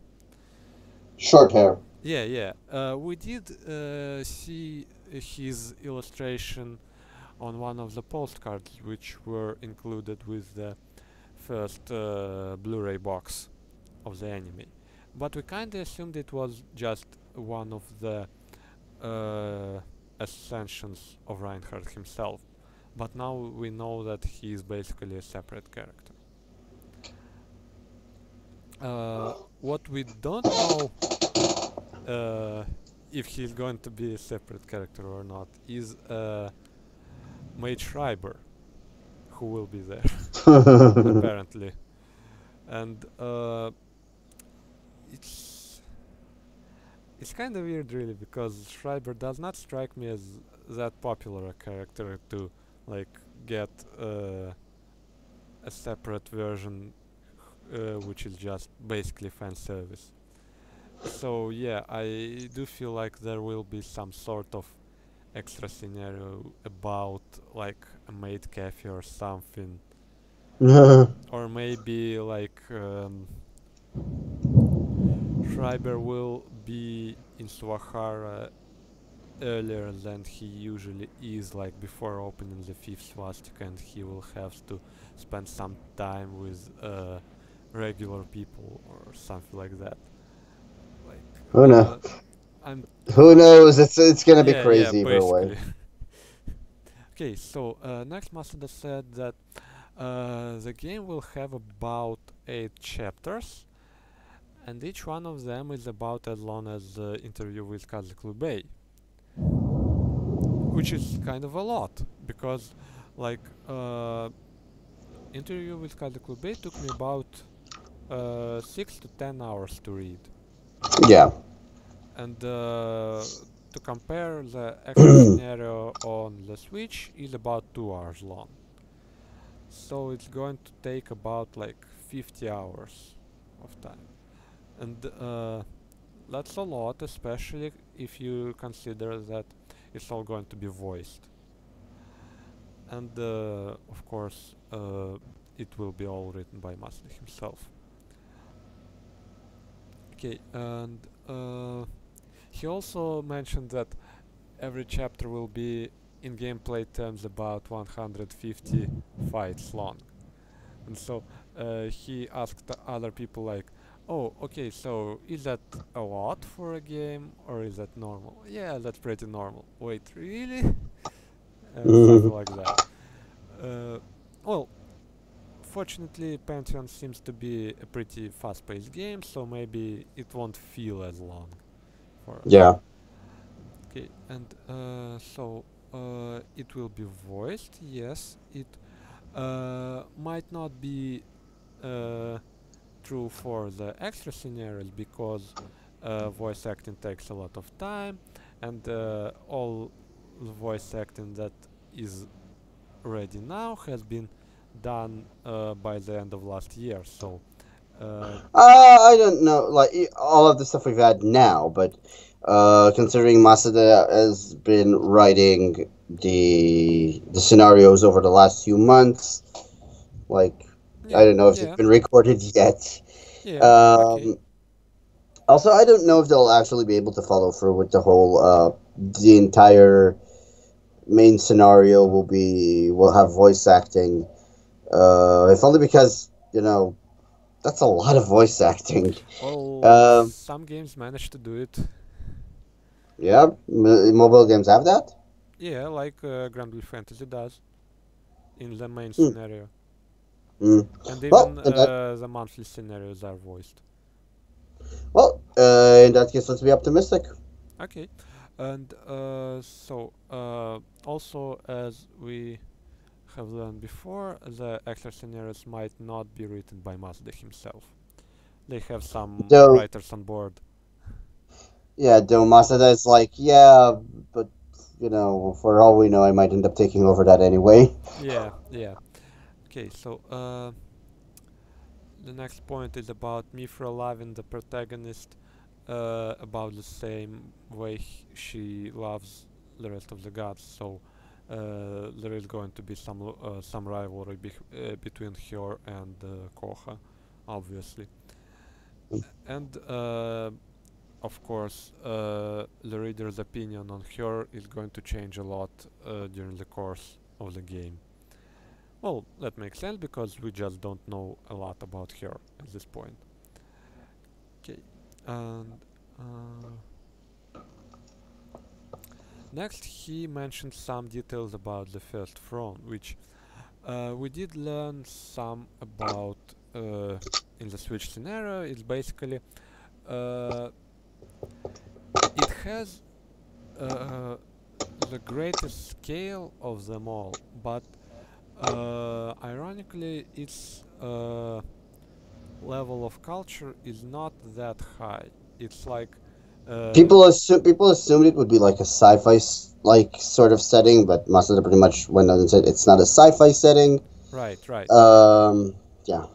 It's just that there is one person who is like one of the seven kings of evil, who just casually uh, creates some incredible machines or artifacts or monsters who which just change the entire picture of the world. Like he is It ups the scales to the point where you have like planet destroying stuff. yeah, yeah, Like, and you have people traveling between different universes and such, all the while retaining the same pretty low level of culture. yeah. Yes, and it's this person was actually mentioned a bit in the Switch scenario, and their second name appears to be something along the lines of The Forge of Ruin. right, right. There are some other translations floating around, but it's all along Yeah, the some same people lines. call it like the atelier of something. Right, right. I think the Forge of Ruin is fitting. Yeah, if nothing else, it's pretty short and rolls off the tongue pretty Yeah. nicely. And we also have the other King of Evil mentioned, which is Satsujin Ki, which sounds Yeah, the it's same as a murderer. killer, but Yes, killer. it's the Princess of Slaughter. The key in the end is not the key for demon. It's the key for princess. Right. And so people are already looking forward to seeing her. Yes. Okay. Uh, okay, and he told about the scenario of the second throne. We already discussed it. Okay, the scenario of the fifth throne will be about its fall. So about the organization which raised Hajun to what it is today, to what he is today. We did learn about them a bit in the Switch scenario as well. They are called Samsaravartin, or the Reef of Samsara. Uh, and they apparently have two female leaders who are basically like mothers to Hajun. One of them is called Svaha, or the head monk, which is, uh, I suppose, is the actual leader of the faction. And the other is called Sahasrara, which is transcribed as the thousand-eyed empress, which is kind of curious parallel with Hajun's third eye. And apparently she is Hajun's mother in function, whatever that meant. Hmm. And for now, I believe she's the biological mother of Hajun, which means that she was the one who sold him to this cult of Samsaravartin, and she doesn't really care about him as a son in any way. Now, the story actually puts a little more perspective into why Hajun was buried to begin with, because apparently, the thing about Mari is that she had probably the least interfering policy of all the gods. She basically, her law did have reincarnation, it did have people like advancing and maturing, but she didn't actually interfere with anyone. She didn't actually force anyone to think or feel in any way, Right. which basically allowed people to developmentalities that are the direct opposite of what Mari stands for. Those are people. This cult and its main teaching was we don't care about what comes in the afterlife. We don't care about what will be in the next incarnation. We care about the here, we care about the now. We are who we are, and we don't care who we might become later. And that led to them greatly loathing the throne they live in, and basically they wanted to destroy the throne system itself. Right. And to do that, they needed a weapon, and that weapon was Hajun. They basically made him into a god that would destroy the throne. Yeah, Uh, it was actually a bit ambiguous in Kajiri Kamui Kagura because we weren't really sure if it was an accident that Hajun became what he is, or because they were actually planning to do something like that. yeah, it's implied that they didn't know what would happen with Hajun, and to be honest, they probably didn't expect to be. Maybe they did. Maybe they didn't expect to be swept away with everyone else. But apparently, they didn't mind the Yeah, they fact. didn't feel like it was a failure or a defeat because Hajun was actually capable of destroying the throne itself. Yeah, given enough time. The point is that he was is that Tengudo was never completed. Right. So yeah. Okay, so next Masuda mentioned that oh yes, then the talk moved on to Hajun himself, and he mentioned that he is going to damage everything on the screen in gameplay terms, which Yeah. yeah makes sense. Okay, Except for if you have Habaki, but it's not clear how Habaki stops it. well I suppose he is just going to survive it all. Yeah, that's how I take it as well. Hmm. And then it moved to Hirome, and he mentioned that despite seeing like not really smart person, Hirome is going to be like the straight man of sorts in the story because she's going to voice whatever it is you're going to feel about the happenings of the story. Like she's going Yeah, to she's come like and like she's the mouthpiece of the right, protagonist. right. So, for example, if some character is going to use some amazing power, she's going to go like, "What the hell is that? How am I supposed to fight it?" or something like that. I know, I don't think she'll say that, but it's like Yeah, well, she'll something along.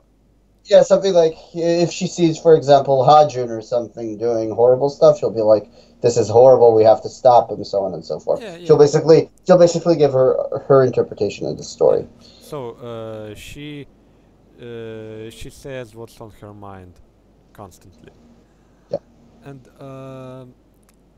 Masuda also mentioned that Hirome is going to actually be combat focused. So a lot of people were assuming her to be some sort of healer or mage or something like that, but no, she's going to actually fight up close and personal. She is actually going to fight with some version of Kenpo. Hopefully, she learned from Shiori Yeah. all those techniques. I suppose Shiori was the best teacher of them all, which kind of makes sense. Yes, all things considered. Yeah. Okay. And so now we have Hirome, who is a great character, who has a great design, and who is also going to punch stuff. Yes, Like, it just gets better and better, doesn't it? it certainly does. Maybe now I can have my dream match between Makina and Shiori's proxy. Yes, Okay, and a clash of mucky punches. yes. Okay, so then he moved on to Koha and mentioned that Koha wants the protagonist to live a normal life, but unfortunately he inherits her power to create eons, and the story will go in such a way that he will not be able to remain a normal person, which is certainly what we expect from the Shinza stories so far. Hmm. And so I'm not sure he will become a god, but he will certainly be something similar to that. And either way, uh, I'm not sure he's going to survive for that long if he's just going to be your normal human person. Okay, and after that he moved on to Yomi and mentioned that Yomi is going to be a bit like uh, Mashu in Fate Grand Order in a sense that you will be able to ask her a lot of uncomfortable questions. Like, for example, To embarrass yeah, her, yes. right, right. The example he gave was when she explains the common traits of the observer, like he uses guns, he tends to be red-haired, he tends to be important, and then you go, wait, what was that? And then she has to explain it again in great detail and stuff like that. with a Uh, blush, with a blush on her face. right, right. Okay, and then they actually revealed the gameplay video, and Masada revealed that he himself asked the developers to have the numbers in hundreds of thousands at the lowest. And so when we get to the true powerhouses like Muzan, we might get like some Dies Irae numbers on the Yeah, screen. particularly cosmic numbers. Right, right. And that basically it was revealed on the stream. Well, there was also some uh, stuff about the new Silveria game, which actually made a lot of noise in the gaming Yeah, sphere. But yeah. that's not what we are going to discuss here, besides maybe the fact that, well, apparently Switch is the more lenient console now. Who would have thought? And Mhm. okay, so that's basically all we have uh, on our agenda today, but we still can discuss the extra scenario itself because there is a lot to be said about it. But Mhm. luckily we did already cover a lot of ground through the questions and the stream. So, the general outline of the extra story is as following. So it begins with Koha describing her feelings about the first six thrones and what happened during them, and then she departs to observe the meeting between the gods, which does not go that smoothly, of course, but in the end everyone uh, begrudgingly agrees to work together. And so uh, they agree to work for Mifra and for Koha. Then we move on to the best CG in the scenario of Hirumi and Yomi taking a bath, and basically Yomi explaining to Hirumi who she is and what is she supposed to do. And apparently Hirumi is the sensory of the Seventh Throne. We did not really know a lot about how exactly that works, whose daughter she is, and so on. But, well, basically she is the sensory of the Seventh Throne, which is the Sakura tree, and because uh, this rule is basically born from Habaki and Rindo, first and foremost, she considers them her parents. Then we get an interruption from Habaki himself, and they get a little stroll uh, in Takamagahara, where they currently reside, basically. And I actually haven't read this part that much at this point, so Yeah, me neither. okay, so going on. After that, we get a little bit more personal thoughts of every god on their current situation. So we have Ren and Mari discussing what they are going to do now. Then we move on to Reinhardt and his thoughts on what is he supposed to do now that he doesn't actually have to destroy Mercurius. And Or ever he already did. yeah, basically. And in the same way, we move on to Mercurius, who wonders, like, what is he supposed to do now that he doesn't know what's going to happen next, and he's just going to enjoy the ride, basically. Then we move on to Muzan, who gives even more detailed look into his psyche, into what he thought of during the first throne, and it was certainly very fascinating as well. And he talks about it with Satanael, who also wonders what exactly he's supposed to do, which is basically to uh, disclose all the mysteries that are up at this point. And then we move on to Hajun, who of course is sitting all by himself, but he is the only one who feels Naraka and this other four, or well, five in total beings basically. And he actually mentioned that soon he will reach them. So he's not as harmless as people might have believed initially. Like, oh, he's just stuck in place and he can't really do anything. No, he probably can't do it now, but he will be able to do sooner. Uh, Yeah, give the man-child a chair. He yes, wants to and we sit. have the iconic line of "Give me that chair, I'm gonna sit on it,"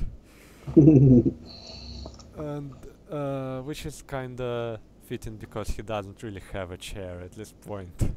Like he's Well, just sitting on. he's squatting. He's Yes, squatting. right, Yes. right. And then we move on to Mifra, who even in her inner monologue does not reveal that much about herself. Well, it's not so much an inner monologue. She's talking to Well, Koha. yeah, it's mostly her talking to Koha, but it's still from her point of view, and because she's talking to Koha, we don't get that much time to hear her inner thoughts. And she discusses all the different factions Koha might use in her quest, and those I did mention on my blog, so you can read up on that. And well, Masada also mentioned them on his Twitter, and added like he added like a single faction to that to that list of the the winged ones, who are basically Satanael's enforcers in the third throne. Yeah, I translated those on Twitter. You can like, I Yeah, guess you yeah. can look it up. And he also explained in a bit of greater detail about the factions of the first throne. So we have like the seven great kings of evil, which we did talk about a bit, who are basically able to destroy universes. And we have Wahman Yasht, who are basically the intergalactic police department, who send heroes to settle down various. Yeah, he made it. Yeah, he kind of put it in the. He kind of put in a Ultraman reference Right, there right. because why not? I unfortunately haven't watched Ultraman, but I Same. kinda get it. Okay, and that's where Koha basically gets ready and goes to wherever she's going to. And then for the final scene, we move to Hirumi and Yomi again, and Hirumi basically stands under her tree and notices something weird about one of its petals, I believe, and that's where the scenario ends. Okay, so I suppose we should talk a bit about the first front because it was basically the most uh, the one we learned about the most in this scenario, because the rest we kind of learned a bit about from Dies Irae, from Kajiri Kamui Kagura, because they were all between the thrones we know about. But the first throne is the most unknown to us, and so well, we do know some stuff about it from Kajiri Kamui Kagura, but we now know that some Saravartin are not really the most trustworthy sources. Yeah. And so the first world was, as we said, it had the strongest characters besides the gods. It had the good, which is it's dirty, it's consumed with rage and disdain, and it's always angry at evil, and evil is always elegant and beautiful and never has any ill will behind its actions, but does not really care about its consequences either. And so we move on to Muzan. And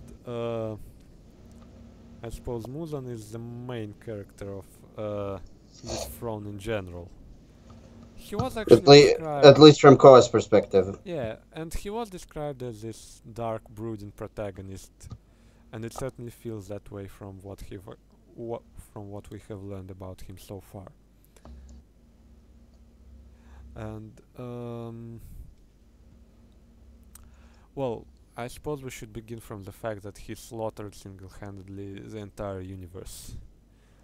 Yeah, it's implied that he killed everyone in his throne. It's kind of crazy. Yes, and he also went undefeated until the very end because Satanel didn't really defeat him in hand-to-hand combat to take over Yeah. the throne.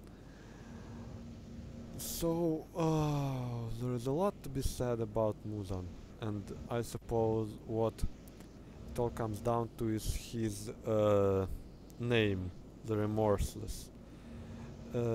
His entire character can be described in this word, and in the fact that he does not care about what comes after him or what his actions lead to. He is much more concerned about his function as the destroyer of evil. He says it was as natural as breathing for him. Like, he did not really ever consider stopping. Like, uh,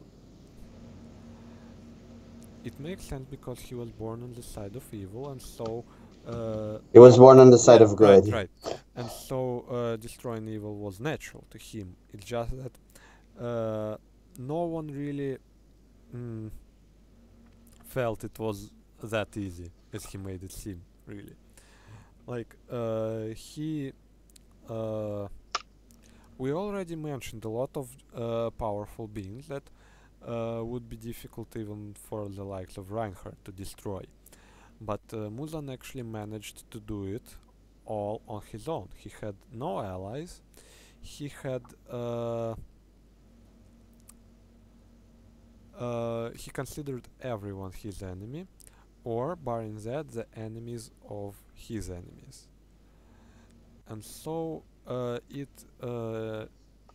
ties with the idea of Mithras throne, of her being really flippant about the ideas of good and evil, because it was not really mentioned in this scenario, but it is implied that the ideas of good and evil constantly switch in the first throne. So people who are considered good at one point are considered evil at another point. And so Muzan figured out that, well, he might not have figured it out consciously, but he certainly did it through his actions. So basically, he figured out that if my allies are going to be my enemies at some point, anyways, I should not ever rely on them. Uh, the only person I can trust is myself, and so I should not care about what others think. I should do what I think should be done, and that is killing my enemies and the enemies that come after these enemies. And so he didn't really notice before he just remained alone in the entire universe. And by doing that, he ironically ascended to the throne because, as we have said multiple times already, the god, the throne, and the universe are basically one and the same. So by destroying every inhabitant of the universe, you can basically kill the god itself. And by following the same logic, if you remain as the only person in the universe, you are its god, uh, simply because there is no one else. And so that is how Muzan actually managed to like I had this comparison to him changing the speed of light just because he wanted to, and basically the way he did it is by killing everyone who disagrees with him. And so he remained the only evil in the world, and the world he spawned was the world of evil, naturally. And we also learned some more about Paradise Lost, even though it wasn't really anything new, but Koha's point of view on it was certainly pretty curious because she compared it to the first throne. And she said that, okay, yeah, maybe uh, there really was a lot of hardships for every inhabitant of this throne, but probably a lot of No, smiles too. no, no. She said like yeah, like it was hell, but it had more smiles. Right, right, And if you were strong, this was a world of survival of the fittest. It was a world where might makes right. If you were strong, this world was pretty good for you. right, right. And even if you were weak, the fact that you lost because you were weak was a lot easier to accept than because of some weird cosmic law that decides that you're on the losing side this time. Knowing that you lost because you were weak is, well, something you can kind of live with. Yeah, you can work on it.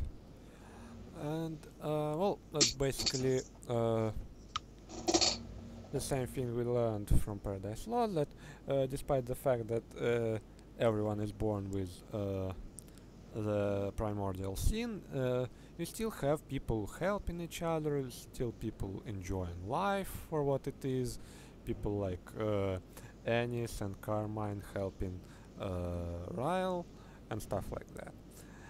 And after that comes the third throne of Zor, and it actually explained something that we were wondering for a while, and that is why its description so different from what we have seen at the end of Paradise Lost. And we have already talked about it, but basically at the end of Paradise Lost, it doesn't really seem like a dystopia it is described as. It's just people enjoying their lives, and that's basically it.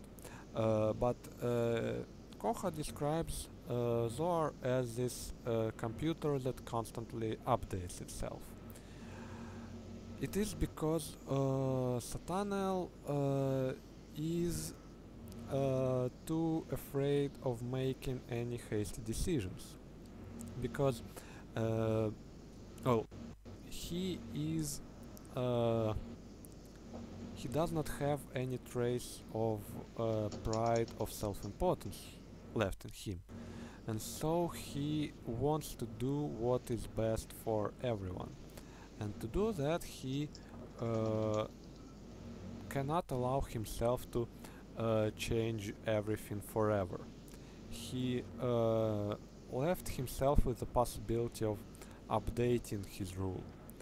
And so, what we have seen in Paradise Lost was apparently updated at a later date to something more strict.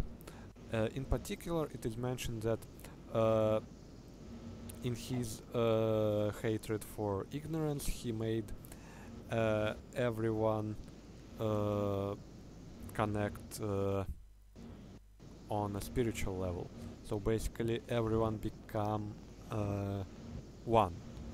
And so A hive mind, pretty yes, much. yes, I have mind. And so if you know what others think, you are less likely to be afraid of them, you are more likely to know what they are doing, and so you are less likely to experience ignorance. But despite all that, there was still something wrong with it. It is described as a bug of sorts because constant updates do bring bugs with them, and so we don't know a lot of them, about them at this point, but apparently Mercurius is going to lead this faction of the Gomorrah, which are described as the proof that Satanael's law has gone wrong at some point. So people have many theories about them at this point, including them being the same creeps as Mercurius, except in some other ways. Well, either way, we might have an entire fan club for Mary. Okay, and then we move on to the fourth throne, which we know a whole lot about.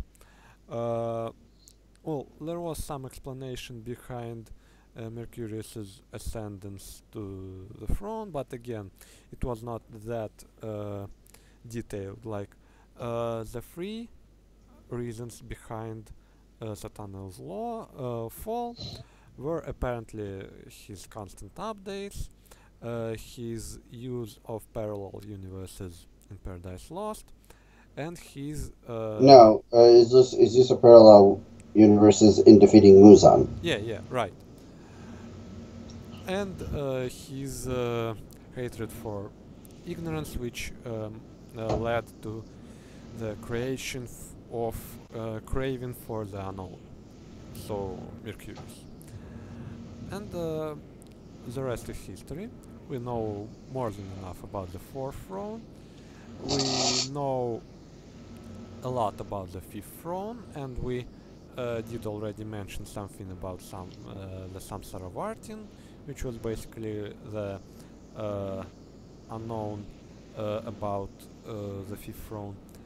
Then the sixth throne was described pretty shortly, and then we finally move on to Koha saying farewell to her little brother, and including her saying that when I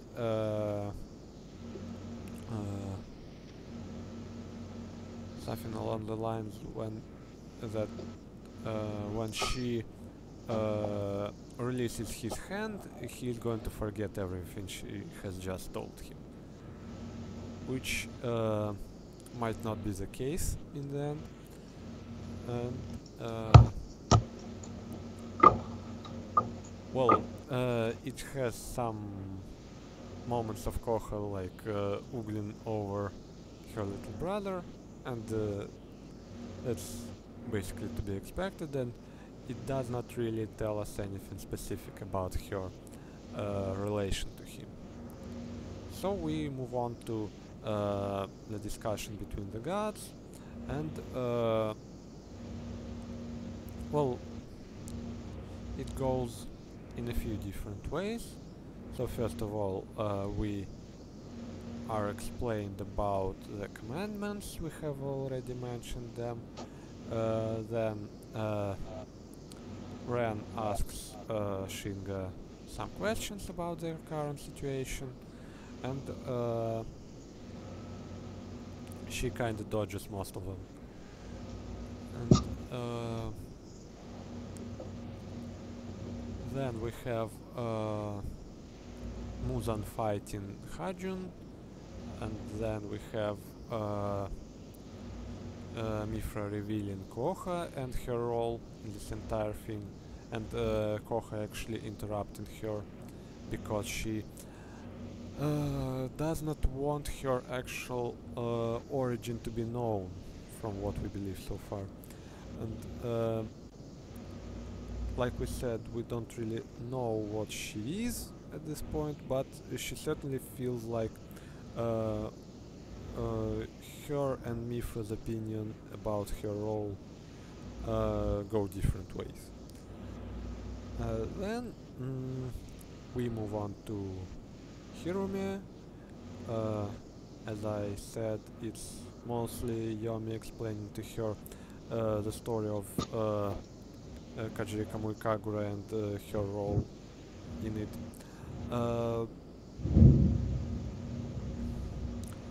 Then we had Ren's talk with Mari. They actually talked about Aeons for a bit.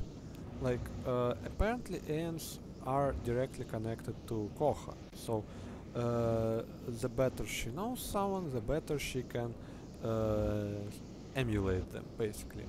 And so, when she emulates a god, she brings them down to her level. And when she emulates a normal person like Kasumi, she brings them up to her level. And that is why we can have the likes of Kasumi in the game, and we will apparently have them do some way cooler things than we would expect them to, and maybe Spino will get his Bria. No, he will certainly get his Bria. Okay. He will certainly get his salute. Yes. Okay, so and we have Mari being cute, basically. Yes. And we have Ren swearing that he will not let the same things that happened in Kajiri Kamui Kagura happen again. That he will actually protect Mari for as long as he can. And well, Mercury basically thinks the same, because now that he doesn't really know what to do, he knows that his feelings for Margaret are unchanged, and so he might as well do what she wants him to do. And Reinhardt just wants to beat stronger opponents, because that's basically what he wanted to do for his entire life. And that didn't really change at all. Then we move on to Muzan, who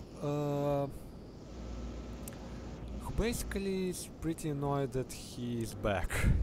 Because actually his master plan consisted of him becoming the only evil in the world, which means that if someone manages to defeat him, then his original goal of defeating all evil will be fulfilled. But now that he is back, he is aware that evil still exists in the world, and things go on after Satanael's rule, and so he kinda wants to bring an end to it all. So kinda like Hajun again. And so, again, he might work with everyone at this point, but that does not mean he is going to remain docile forever. So given the chance, he will kill Mifra, and he will, again, remain the only man standing across the field of carnage, so to say. And so we move on to Satanael, who again, he remains basically the same he was. He does not permit ignorance, he does not permit sloth, so he has to keep on unclosing all mysteries, including the one of the observer.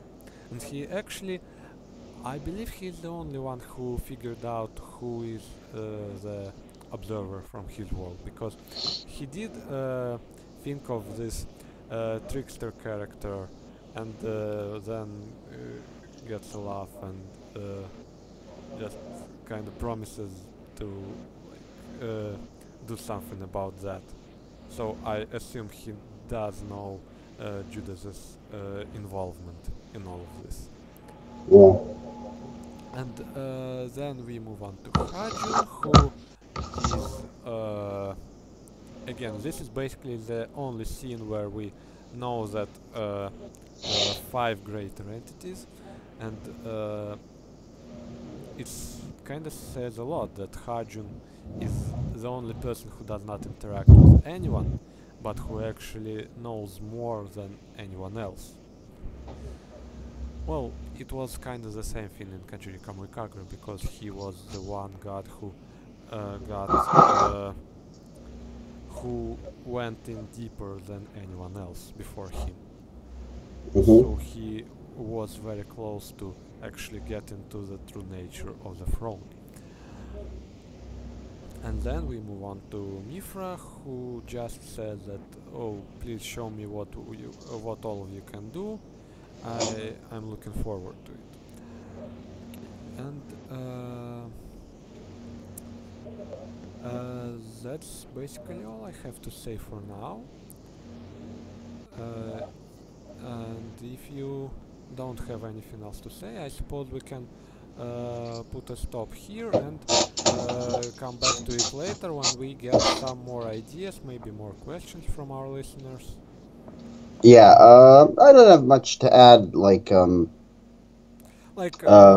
All I did was basically just retelling the story, like once or twice. Yeah, I don't think there's much to add. I think we've said quite a bit so far, and if there's any particular questions you want to hear from us, any particular topics, it's really interesting that 2 weeks have passed, and now people have also had their chances to have to listen to the scenario. Oh, speaking of which, the scenario also had some new background music, which is kind of cool. Yeah, and some of it was one of the tracks was actually also in the gameplay demo. Yeah, and what would you call your favorite track of the new ones? Probably Muzan's.